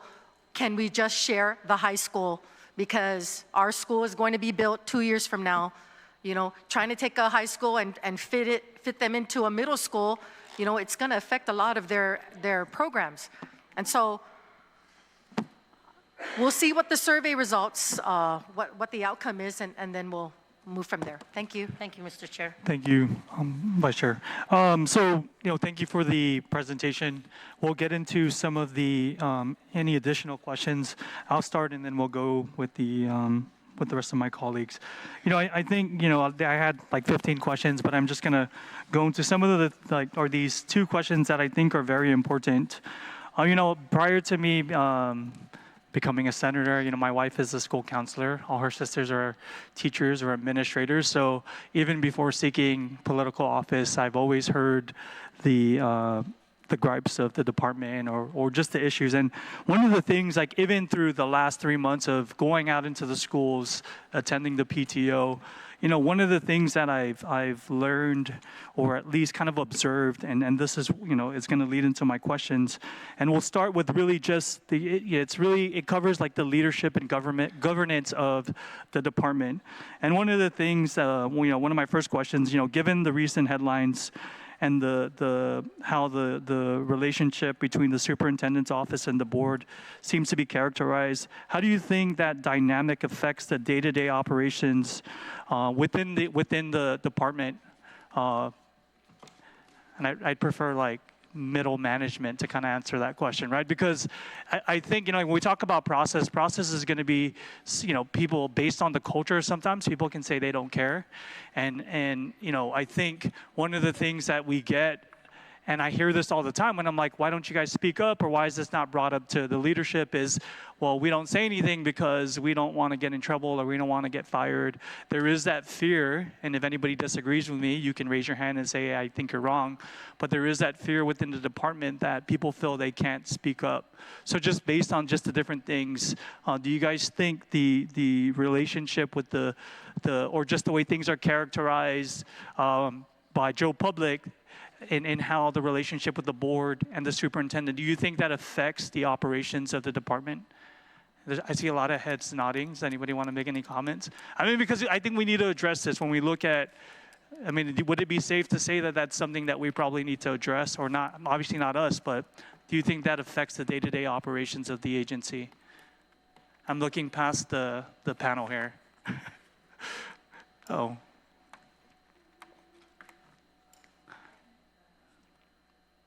So, again, hello, is it on?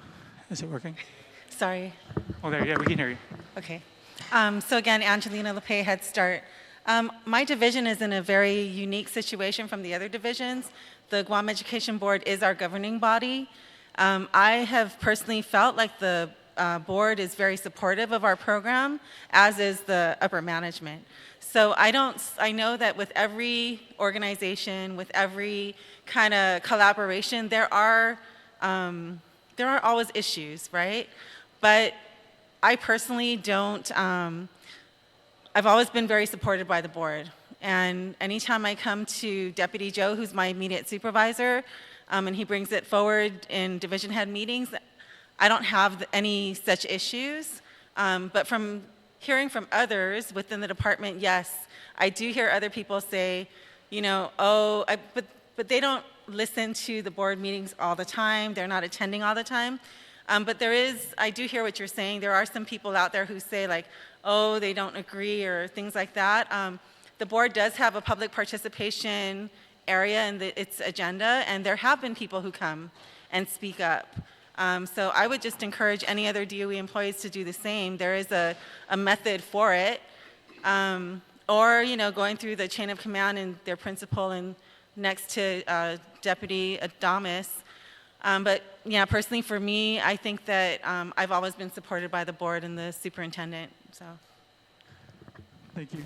Thank you. Anybody on the panel, in regards to, so that for the record, so employees understand, is there any protection for employees in regards to bringing up issues or raising complaints? Because there really is a general, and my wife might be upset with me when I say this, but even she has said it to me, and I trust my wife. She feels sometimes like she can't, because she has her gripes with the way the department is run, or she's a school counselor, so there are a lot of issues that she feels that maybe sometimes she can get better support from within the system. And every time I'm like, well, you need to bring that up with your principal, or why don't you go past your principal and go to central, and she herself is not. She doesn't feel like she can come and bring these issues up, or even feel like these issues can be addressed. And even though I use my wife as an example, I really, even just with my conversations with a lot of other employees through the last 3 months of just stopping in the school and speaking to not the principal or the teachers, but even support staff, that there really is this culture or this environment where really employees, most that I speak with, feel they cannot share how they feel in regards to the way things are being ran by the department. And so what is you guys' response to just that general perception of how the department is ran? Superintendent? Senator, I'm glad you asked me. First of all, we're in a human endeavor, and it's all about relationships. And without relationship, nothing happens.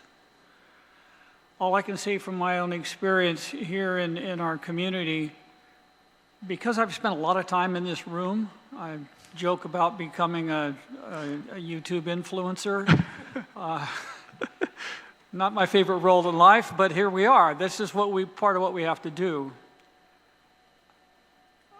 Anytime I'm on a campus, and I get on all of them, not every day, but I've been on all of our campuses multiple times, and enough that I know where the restroom is, and I'm not going to get lost on the campus. People stop me in the hallway or in the classroom and say thank you. I can be having lunch at one of my exclusive places, Panda Express, and people that I have never met walk up to me and say thank you for the things that are changing in GDOE. I have to go by that. Is it perfect? Not by a long shot. I'm thinking about where we started my first encounter, and I told you about this earlier, my first encounter in this room was I walked in at a hearing that was involving public health, and one of the senators looked up and said, oh, the new superintendent's here, you haven't got on the plane yet? So we knew we were up against some challenges, and I knew that coming here. What I didn't expect, that from the time I committed to come until I got here, a typhoon hit and blew a lot of stuff apart.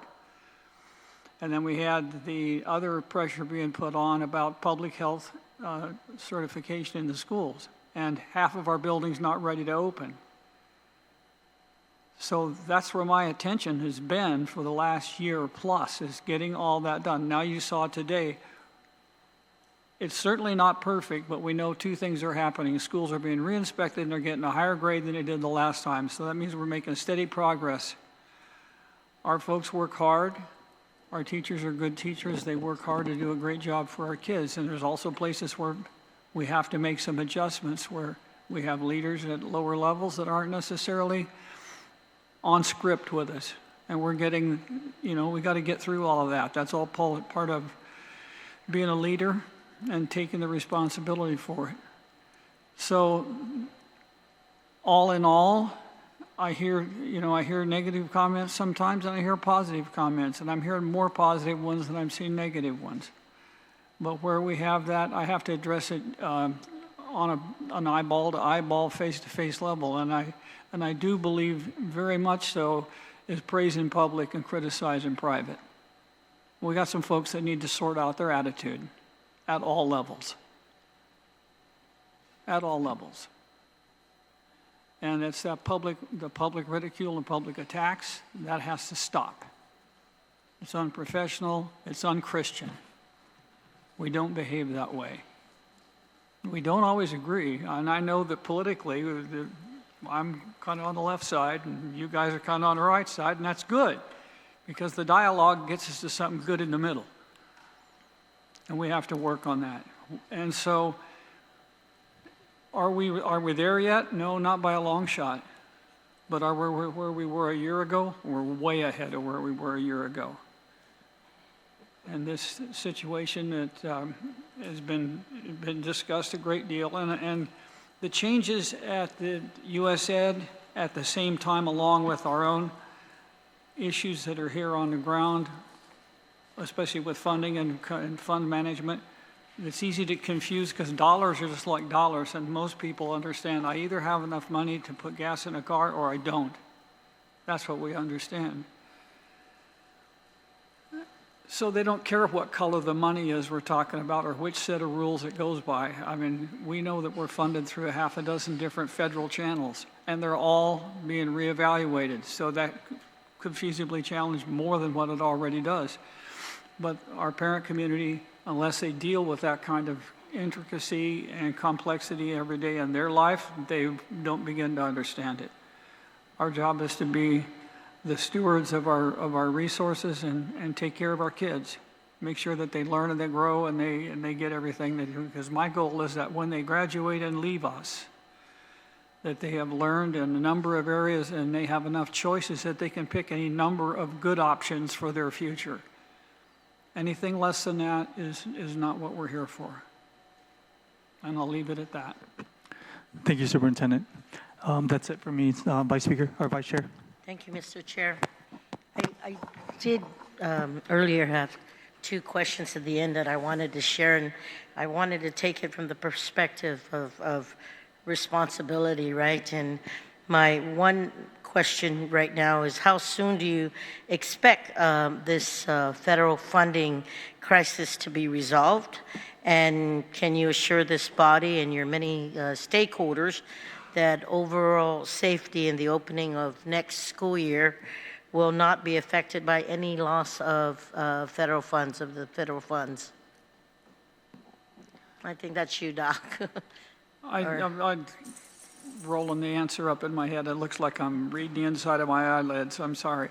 At this point, first of all, the big funding challenge is what is the rollout impact of the cut in ARP dollars, because someplace in there we have to balance the books. If they're not returned to us, we have to balance the books, work things out with our vendors, and then manage the budget going forward. That's going to be a complex job that's going to take all of us to figure out. It's not going to be easy, and that's where I agreed with the senator that, yeah, is that an emergency? Yes, but the building is in fact not on fire, but there's a threat to it for sure, and we have to understand it and then understand what our options are in order to combat it. But in terms of operating school, we're going to be in good shape in that regard. Our fiscal year this year, of course, it's going to be tight because we're trying to pull money from every little nook and cranny to be able to pay for what we know is out there. The schools will be ready to open. We're staffed, and that's looking good in terms of where our personnel move. By consolidating, we've really helped clean up a lot of these issues. When I started the conversation a year and a half ago about being over-resourced and we need to maximize, I got a lot of pushback. A huge amount of pushback because change is difficult. And I joke about it with my team, change is good, you start. And so, you know, we need to keep changing. We also need to ask some questions, and then this is a bigger question to the community, but also to this body, is the traditional model that we have in our mind about what K-12 education looks like, is that still valid? Is it valid here on Guam? Because we want to build a high school that looks like one in Southern California. I mean, are these still realistic expectations? Our community expects it because that's the model they grew up with. You know, I've joked about it in other settings as a principal. Everybody that's a parent in the school is an expert because they went to school. It might have been 25, 30 years ago, and what they remember from high school was the good stuff or the horrible stuff that happened to them. But the things that stood out on either end is how they perceive it. Maybe we're looking at a model that's no longer valid. I'm certainly looking at models of elementary schools that are no longer valid in an environment where it's open season on shooting kids. we can't move anywhere to go to a class inside corridor because everything's outside. Now, when those schools were built, life was much different here. People behaved differently. It was safer. So we have to look at all of those considerations, think about what does it mean now. The model that we're working toward is that traditional Friday night lights kind of environment that folks are accustomed to, and we'll continue to work with that and do the best we can. But we might want to have discussions going in years forward, because what do? Build Simon Sanchez, rezone, and close GW. Look how old you were just out there. You saw the campus, and it's in the middle of being repaired. So what was it before? A 1950s Southern California high school. This is not 1950s. It's almost as old as me, and that's old. So we need to answer those questions, but those are serious conversations over the long term. And then the other part of it is we know that where we are because of deferred maintenance, which means that's a synonym for neglect. And part of the problem is, unlike a school district in the States, we are not a municipality, we don't have taxing authority. So I don't have my own capital base for the legislature to then supplement with a per capita amount of money, which is what goes on in most of the states. We have whatever you give us, and you only have to give us what you have. And there's a lot of strain on that whole process, and that's just a piece that we're going to have to figure out. But if we don't fund maintenance, don't expect maintenance to happen. Or we're constantly going to the community and the parents and asking them to pick it up. And we've still had to do that. So there's some complicated questions here that we have to work out.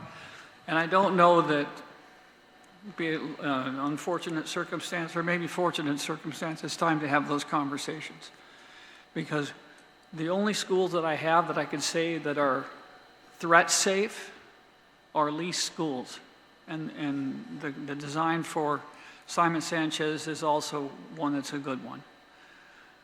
Everything else, not so much. Yeah. And so those are the things we have to consider, and we don't want to get sidetracked. And if I talk about this stuff much longer, I'll go way down in a rabbit hole. So okay. Please ask my colleagues a couple questions.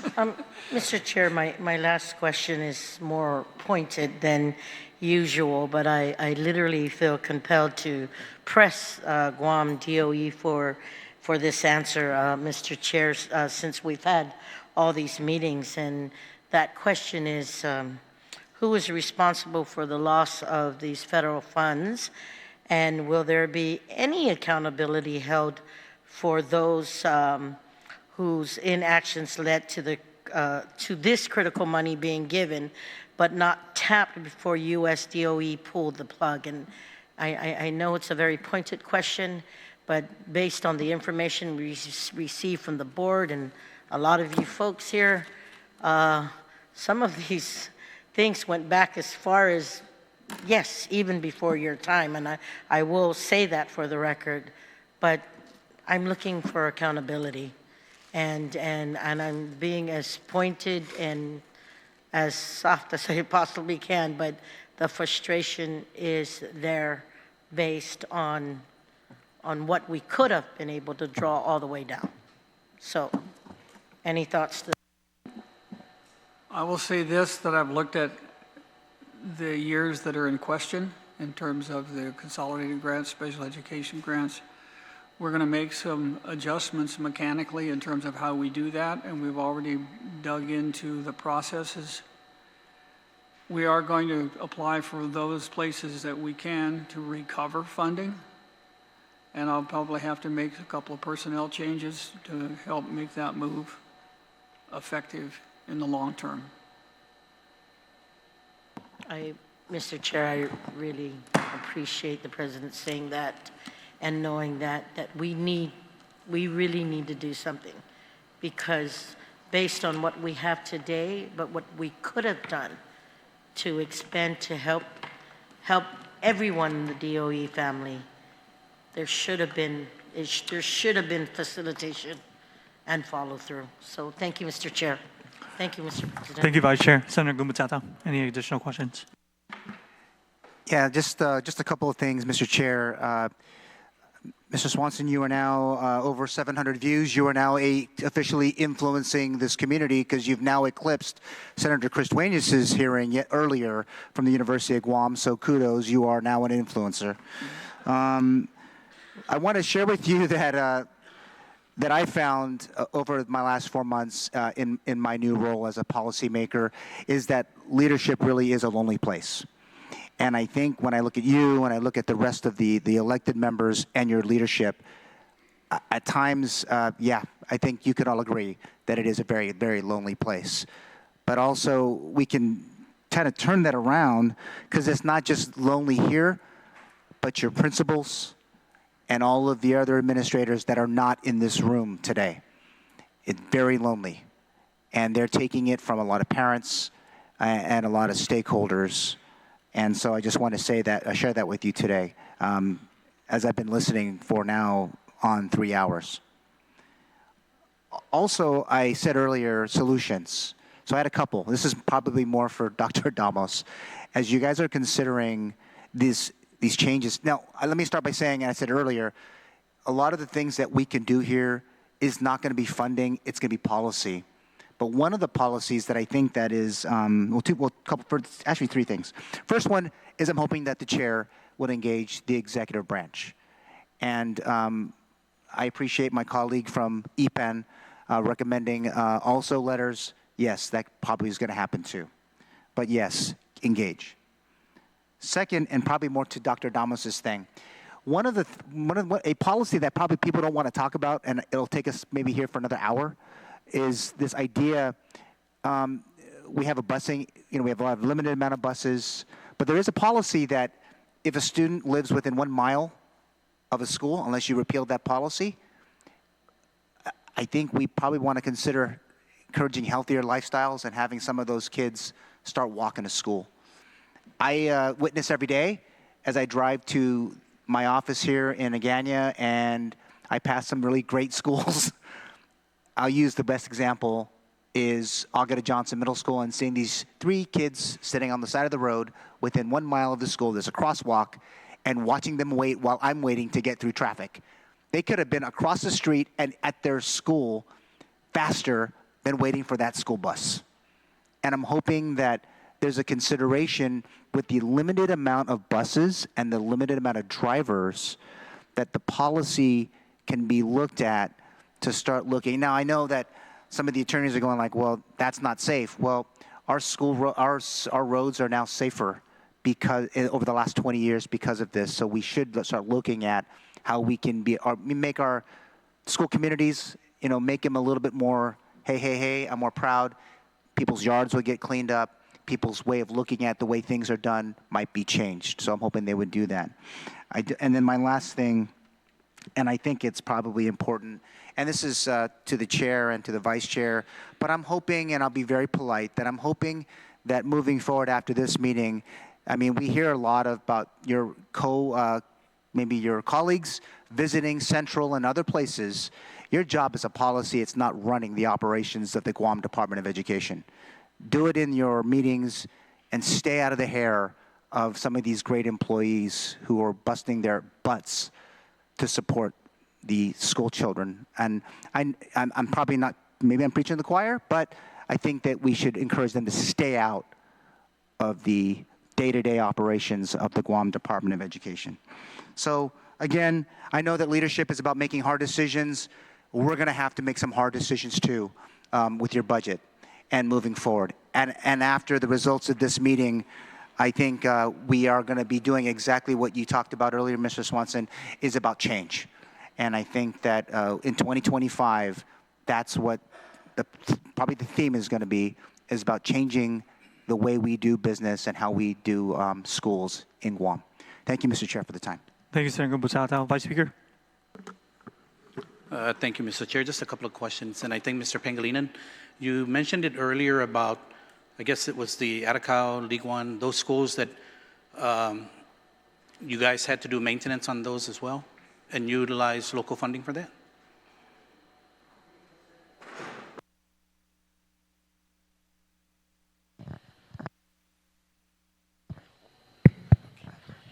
Yes, I'm sorry. Jim Pangilinan, Facilities Manager. This just happened recently. I only been here for a year. But we noticed that the GEF schools, during the re-inspections, some of them were just like barely making it.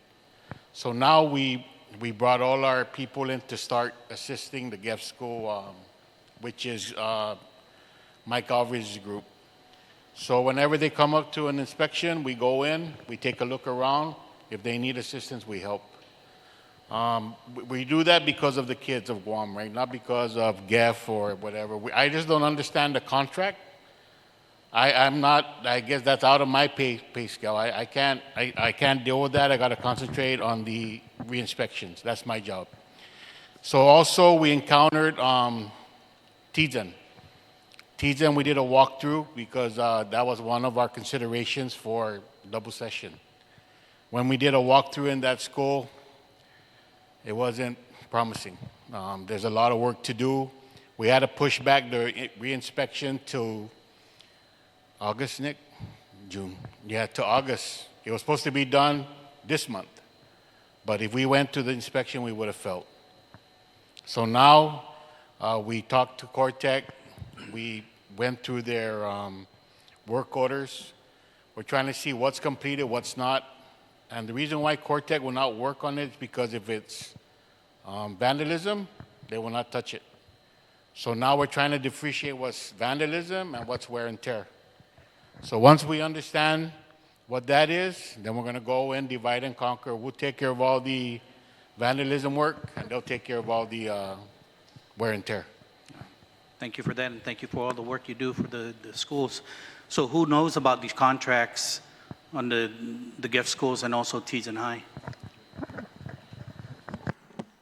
Vice Speaker, when I came on board, I was made aware of this and I investigated. I actually talked to the Iron Bridge Corporation in Georgia, pleading with them if they could assist us with replacing air conditioners at Okadu by providing some funding. Is that part of the contract? Yes. The air conditioning? Yes. So how come we don't hold their feet to the fire? I've made our attorneys aware of it. I think the best approach, in my opinion, is there needs to be a public auditor, OPA audit of that contract. At a governor's meeting for the SORT teams, Vince Ariola had Okadu High School, and he brought that up with the governor that the contract needs to be audited.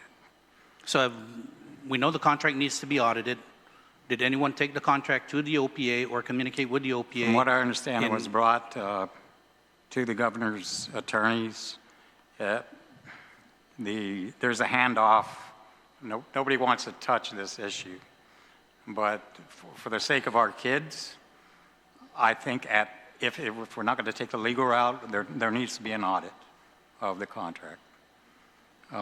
They wouldn't do, I spoke to the maintenance representative here on island about replacing, they were claiming 90 of the air conditioners were Typhoon Mawar related. I spoke to the principal, only 15. All the other broken air conditioners at Okadu were prior to Typhoon Mawar. So they haven't been living up to the contract. I mean, between that and facilities and maintenance, preparing the school for the inspections, because they can't do it, brought up at that governor's meeting was even the gym lights. They couldn't even replace the gym lights. So are we still paying them for maintenance contract on this? Not directly through DOE. That's through DOA. It's not a fund that we take care of. I see. It's amazing how, when a vendor doesn't deliver, we're not stopping payment going to the vendor. And yet it's under contract on these schools. Is there any plan? When are these schools coming back into the custody and ownership of GDOE? Next year, 2026. Next year, 2026. And is there any plan on maintenance of these additional schools that are coming back into the system? That was part of the plan I presented to the legislature. Our team stationed at the schools will absorb the maintenance for So in other those words, schools. then we just let them off the hook, and we're taking now the short end of the stick in getting these schools maintained and passing, so that we can get our kids educated. I mean, is anyone going to do anything about it? Is anyone going to do anything about getting this contract looked at, OPA involved, and if taking them to court or something? I mean, this is perhaps hundreds of thousands of dollars that we're just letting slip through our fingers again. I mean, as a it's private one citizen, thing. I drafted an email to send to the public auditor, but I have not hit the send button on it yet. But yes. I see. If Mr. I may Pangilinan, again, advise- thank you for that, and, doing the work that we pay someone else to do, but yet you guys are the one that has to take the burden of that. And I think that we need to really get on board, Dr. Swanson, as the Superintendent of Education, to get these things looked at and actually, paid attention to. I mean, because already we made millions of dollars slip through our fingers in grants, and now we're going to make hundreds of thousands of dollars, if not millions, slip through our fingers that we're paying out to maintain these facilities. So again, like my colleague said, who's going to be held responsible? Who's going to be the ultimate person that is going to say, you know what, it was my responsibility and I dropped the ball?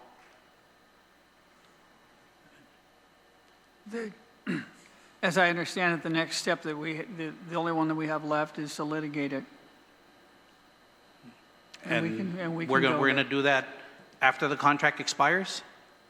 No, because we need to have the schools turned at the terms of the contract. They're supposed to be in fully serviceable condition when we get them back. I see. Okay. Good. Mr. Sablan, just one question for you. The board, are they in support of Dr. Swanson? Are they divided? Are we going to be able to move forward and help each other get our educational system, working and providing education to our kids? Senator, I have said on maybe 3 different occasions that as chair, I fully support the superintendent. Thank you. Of education. There may be division, but as far as this chair is concerned, I support the superintendent. Okay. Thank you for that. All right. Thank you, Mr. Chair. Thank you, Vice Speaker. Mr. Speaker. Thank you, Mr. Chair. I listened when your instructions as a student. That's why I didn't say anything this whole time. I was told to keep my questions until after the presentation. Okay? Share that with my wife that I listened. Thank you very much. Probably no, seriously. That's why I didn't ask any questions. You told me not to. Okay.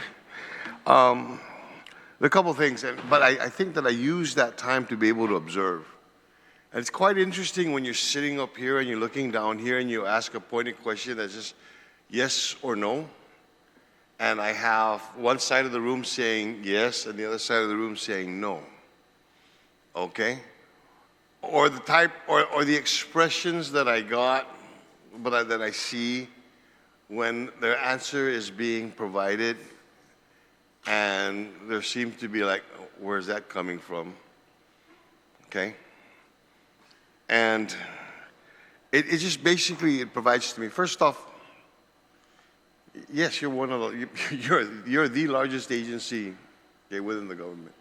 You got awesome responsibility with, quite a number of not just students, but with personnel.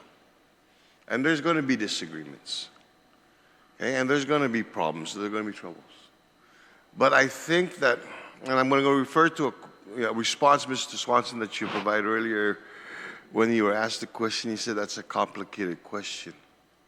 And I think sometimes there's a difference, and there's actually a difference between a complicated question and a question that we make complicated. Okay?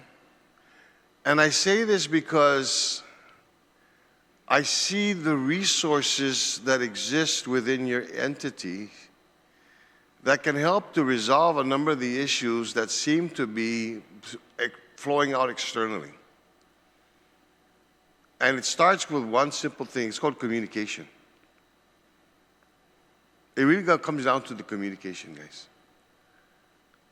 I listen here and I'm hearing all the answers and all the solutions to all the problems that you bring to us. I'm like, so why am I sitting here and listening to this? I have confidence in your organization, in your structures, from not just the people in Central and the people in the schools to the board, that there is the expertise to be able to resolve a number of the issues that we have. But it's just the mindset that if we're going to complicate the question before the question becomes complicated.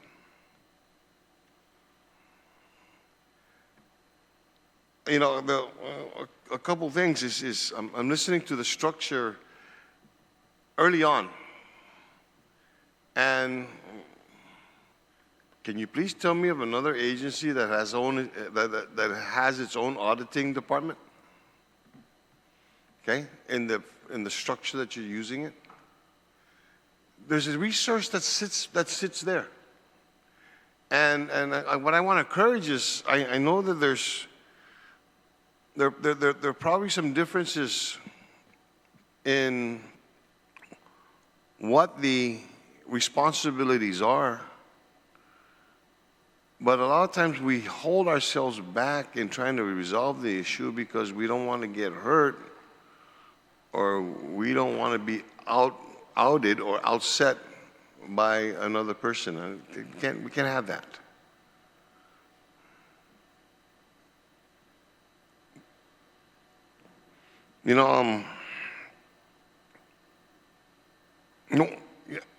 I'm going to go back to one of the questions, to one of the reasons why we're here. Obviously, or have we lost the opportunity to regain any of the federal funding that right now is in jeopardy? I don't want to say that we've lost it because there's no I'm hoping that it's not definitive. No, it's not. Okay, great. Have we developed the narrative to be able to try to justify or request the exemption or to ensure that we receive the money? And we're in the midst of working on that right now. Can I make a suggestion? In the midst of a lot of the conversations that we have, let's take advantage of the opportunity. Remember, a lot of these cuts are as a result of this administration, the presidential administration, bringing in the reins for its spending. And granted, there could be it says what happens in Butte, Montana is going to happen on Guam. And if we keep with that mindset, we figure that we don't have a chance in hell to be able to save some of our money. But at the same time, take advantage of, first off, what other jurisdiction in the United States has been asked or has the responsibility or the onus has been put on the community to be able to defend the nation the way we're going to have to defend it over the next few years, going into the future. No other place. Okay? There is no other place in the United States that's building up a military force as big as they're building here for the purpose and the responsibility that's going to have that doesn't exist anywhere in the United States. Use that narrative to be able to say, look, you're going to put that onus on us and the responsibility on us. Nobody else has got the responsibility. You put it on us, and so we're asking for you to consider what you're doing for us.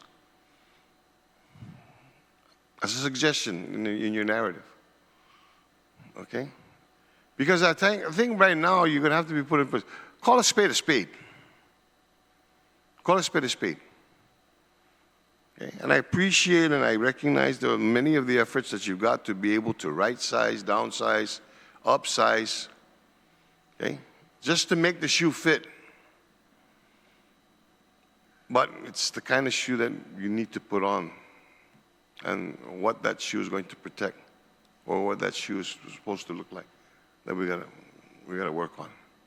That's why, with regard to the narrative, I want you to consider that as well. Okay? Then, just something that one of my colleagues had asked me to ask this question, so was there a hiring freeze put on by the board? Yes, for some positions. And where are we at with that? Are we still abiding by that? Yes. Okay. Asked and answered. Okay. This is a promise to a colleague. Yeah. No, Okay. Don't make the question complicated. It's not a complicated question. Just ask. Okay. I'm not going to complicate it. Okay, great. The focus is on hiring folks that actually touch kids. That might be the wrong phrase. Impact classroom instruction. Hiring kids? No. Folks who are working at the school level to either provide direct services to students or maintenance. So we're either feeding them, housing them, or teaching them and providing supervision. That's what the focus is right now for hiring. Okay. And lastly, one of the things I want to provide, you got one of the largest agencies and everything, and can you just all work together to resolve your issues? Seriously, I mean, guys, I remember the days, okay, I came from the era where before we were let off in school, we were all told to help the teacher make sure that the school's nice and presentable and it's clean. Now today, it's very difficult to even get the teachers to clean their own classrooms. Call me traditionalist, call me conservative, call me old-fashioned. But, if we lose some of the basics, some of the reasons why we're in existence, okay? And the last time I checked, we're all government of Guam employees. We're government employees. We work for the people, okay? The people who provides us the money to be able to pay our salaries is the community, okay? I think we owe it to them to be able to, one of the things I've noticed, okay, this way, okay? Would your classroom or your office, if it was in your house, would it look that way? Okay? That's your workspace, your house, your place. Okay, can we share in the responsibility? I go back to the first question I asked when we were sitting here. Why are we here? All the answers are right there. Work together. Okay? Thank you. Thank you, Mr. Chair. Thank you, Speaker. Mr. Chair, if I might, just before you close, I just asked Dr. Swanson that he reports back to the committee with the status of the contract for the leaseback schools and what the progress is going to be and whether they took it to the OPA or they're going to seek court action, and at least if this can be made available within the next 2 weeks. Does that work? So if they can report back to the committee. Thank you. Thank you, Superintendent. Thank you, Vice Speaker. Mr. Chairman, Mr. Blanc, if you have any comments. And we could just recognize to the Vice Chair from the Board of Education, Dr. Okada, who's been here. Just Mr. Chair and all the senators, Senator Gumatauto, you are right. It is lonely at the top.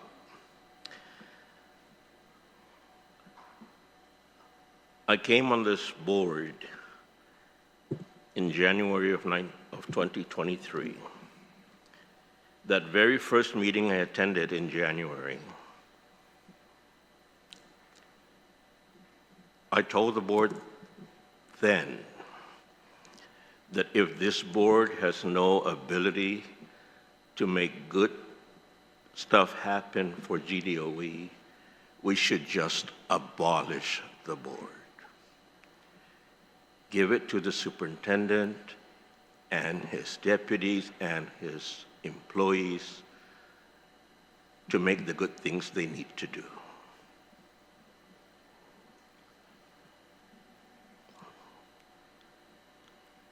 I will honor your request, Senator, to engage.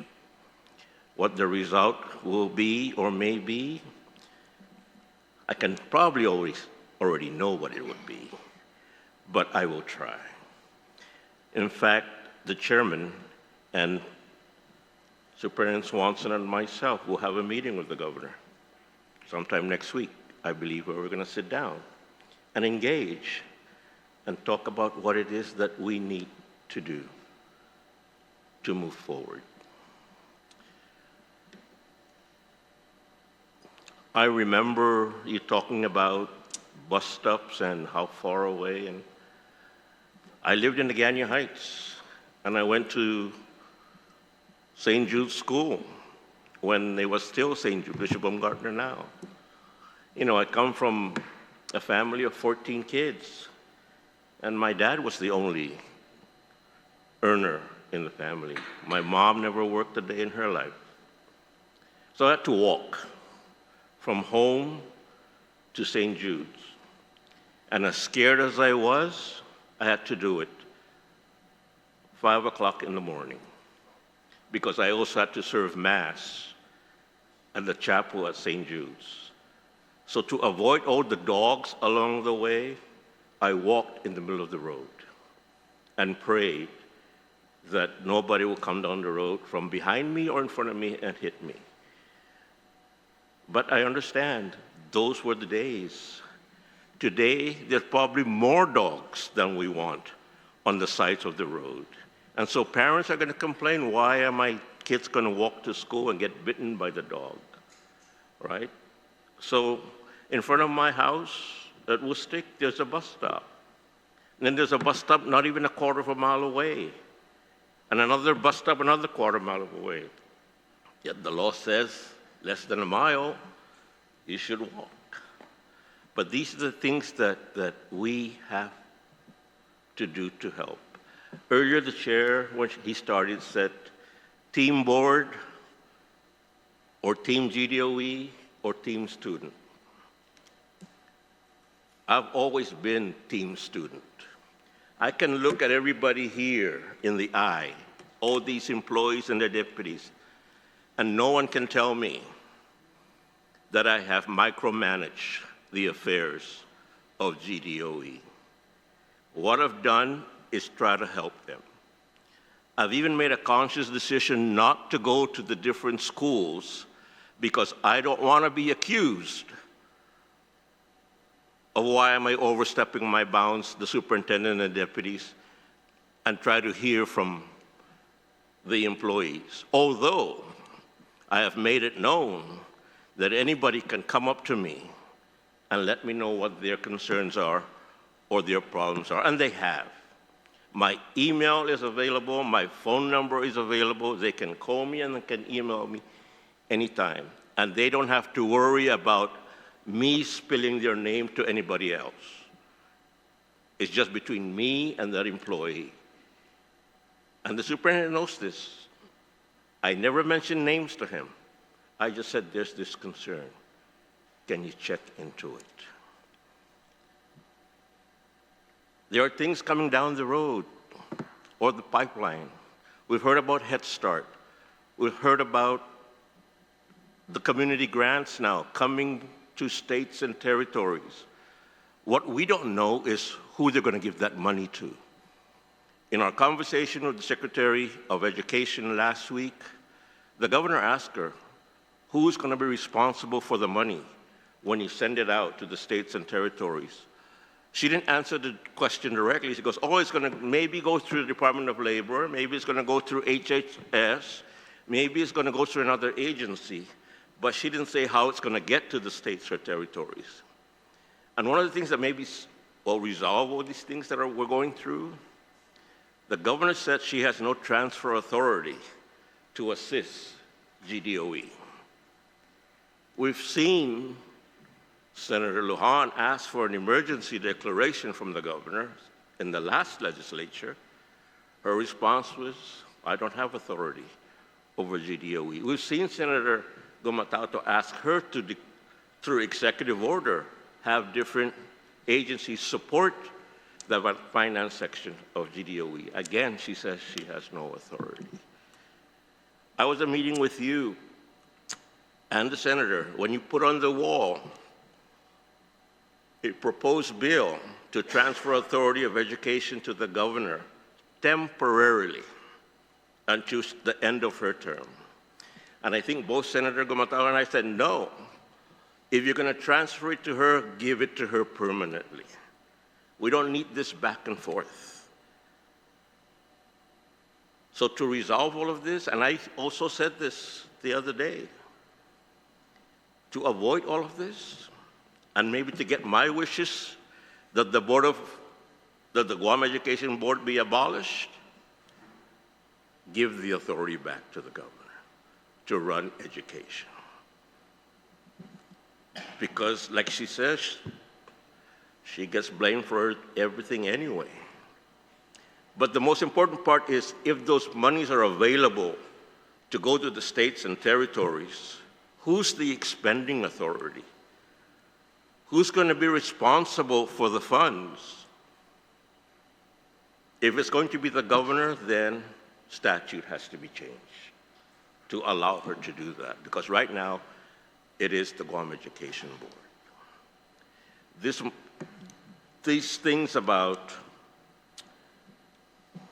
money lost and all of that, when that came out, the headlines was, we failed. That's from my word, we failed.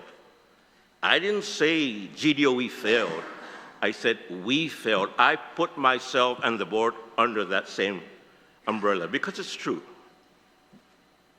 Although I've been on the chair of the board only for 3 months, I don't think I've done that much damage to GDOE.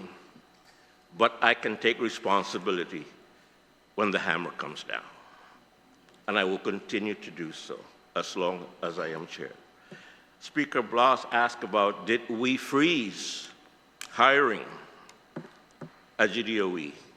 At the last meeting of the board, there was a motion to freeze not only hiring, but travel, unless it comes to the board. At yesterday's meeting, I asked the board to reconsider that. There's no need for the board to approve every single hire and every single travel for GDOE, because then that is micromanaging. All I asked was, as long as the superintendent justified the travel that's being requested, shows us that the people being hired are the ones that are already on the spending priority, especially if they're CBA needed employees, just send that to me.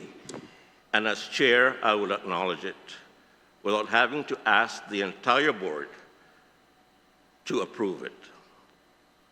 So there was no objection from the board yesterday. So that's the way we're doing the travel and the hiring now. so that the superintendent can just send in that justification. Of course, my vice chair, Dr. Okada, is also chair of the Finance Committee. And she has asked that anything that comes that deals with finances, including the travel and including the hiring, that I send it to her, and that I will. As far as getting into the hairs of employees at central office, like I said, I don't think anybody there can accuse me of doing that.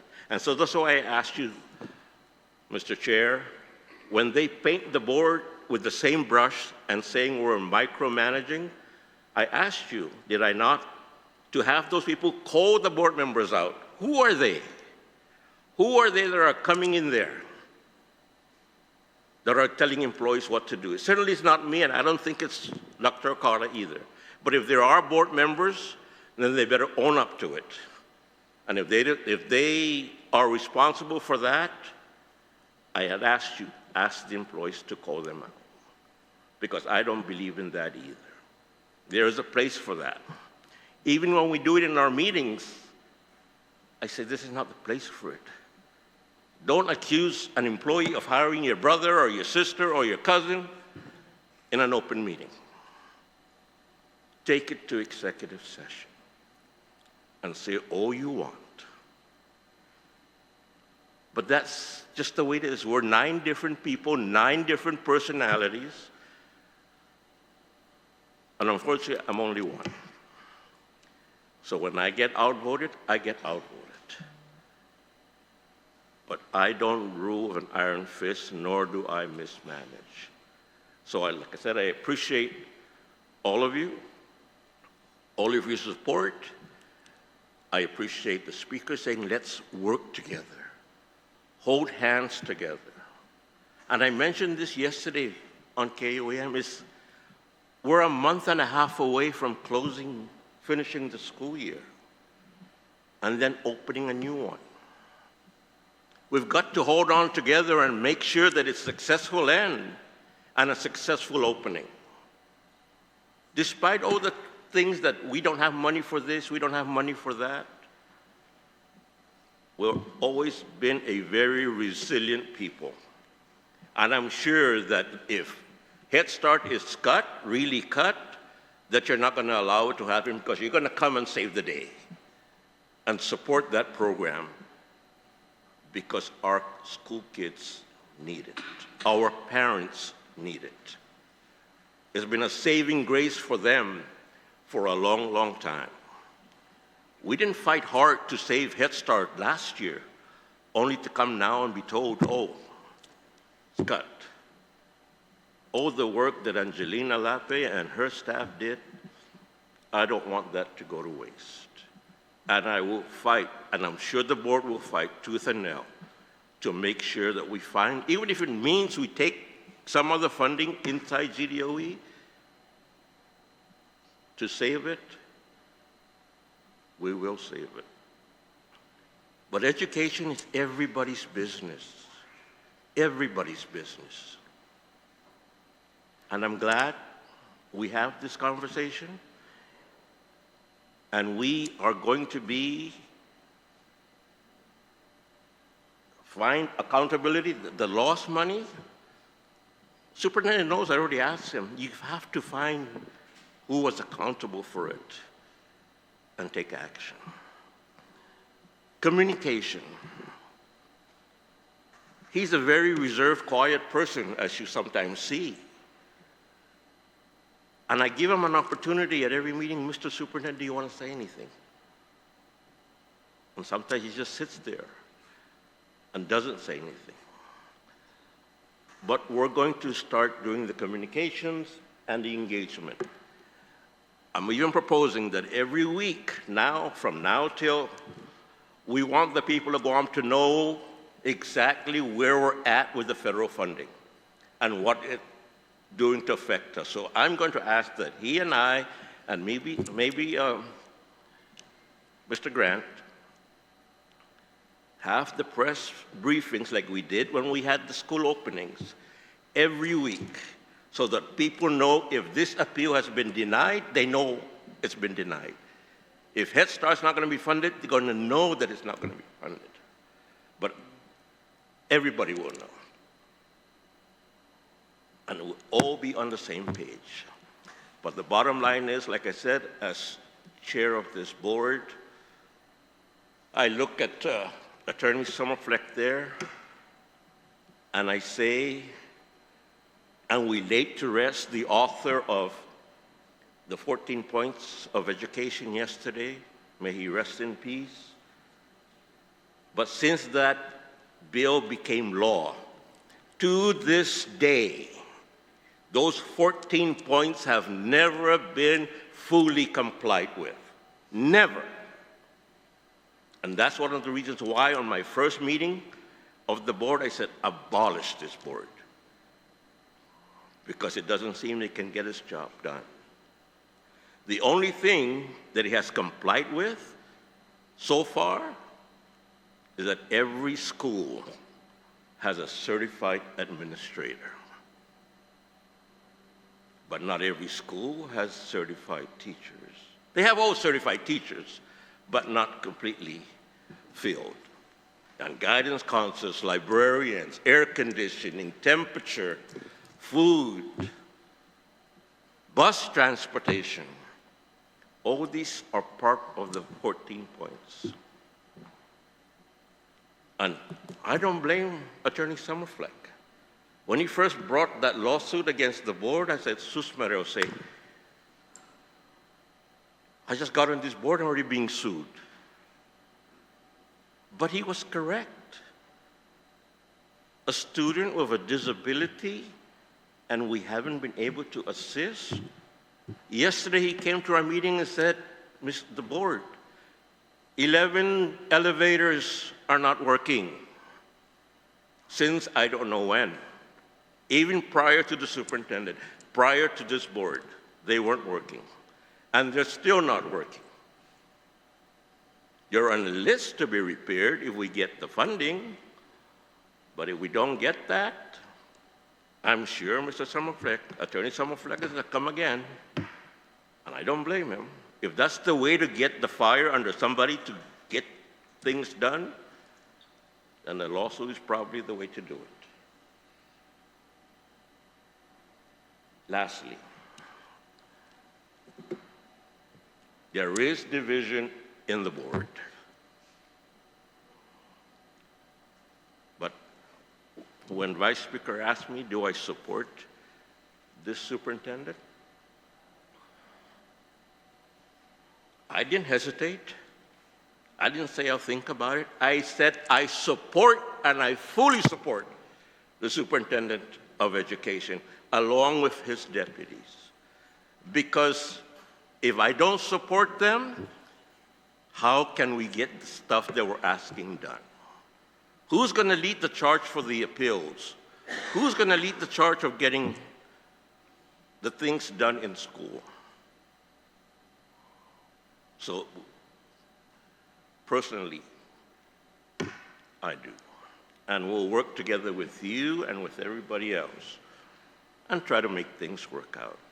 Because we are all on team student. And that's the only way it should be. Jesus Mas. Thank you, Mr. Chair.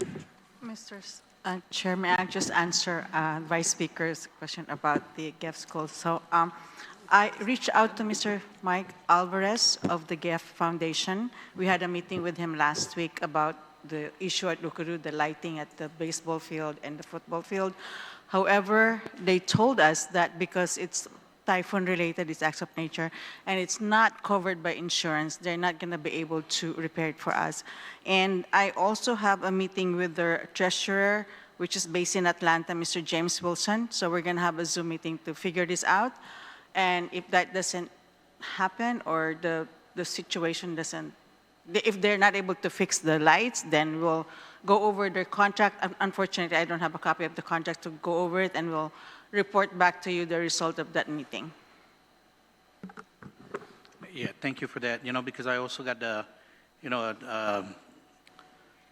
text message about the, almost 100 air conditioners down, right? And I don't think all that is related to typhoon damages. And I think that there perhaps should be a paper trail on what air conditioners were down and when it was reported prior to the typhoon. So I think that can be the justification in replacing these air conditioners under the maintenance contract versus saying, well, we have no responsibility for it, especially the lightings and things like that. If there's a paper trail in showing that these items were down or prior to the typhoon, then I don't think they can say that, you know, that's typhoon related. So hopefully, you know, there's a paper trail that, you know, there's something to say that, yeah, it was down prior to typhoon. And, you know, like the chairman said and the speaker said, you know, let's work together to get these things taken care of. You know, we're not here to point fingers. We're not here to look back. We're here to try and house it that we can continue to move forward, and looking forward to working with all of you guys, you know. And that's the only way we're going to do it, because our children still need to be educated. They already lost enough years with COVID, and after COVID, they need to get back into full instructional, into the schools, so that we can get them educated and have them have a brighter future. So thank you, Mr. Chair, for your remarks. Thank you, ma'am. I appreciate you. Thank you, Vice Speaker. And thank you, Dr. Swanson and your team for coming down here, your support staff, and everybody from GDUE who came to this oversight hearing. But I'm going to close now. So, you know, to the people of Guam, my colleagues, I said from the beginning, this isn't about taking sides. It's not about politics. It's about fixing what's broken, protecting the future of public education, and doing right by our students, teachers, and families. We're staring down a $150 million problem. We've got federal dollars at risk, outdated systems holding us back, and a school system that cannot afford dysfunction at the top. We need solutions, we need accountability, and we need alignment. I don't believe today is the time or place to fully debate this, and I think Chairman Sablon kind of alluded to this earlier, but I want to be transparent with everybody here. I have seriously considered introducing legislation to place GDOE back under the governor's purview, and this isn't a threat. It's not about control. It's about recognizing that moments of crisis, having an executive who can mobilize a whole of government effort and leverage broader resources may be what's best for our students and our schools. If and when that bill is introduced, we'll have a hearing. We'll have the dialogue, but it will be rooted in solutions, not politics, in collaboration, not blame, and in a shared responsibility to give every student in Guam a system that actually works for them. This is our time to get serious and our time to get aligned, and this is a moment to get it done. To my colleagues here, the members of GDOE, the board, and those listening at home, thank you for all sticking around this long. The time is now 6:07 p.m., and as the chairman of this oversight hearing, it's now adjourned. Have a blessed Easter.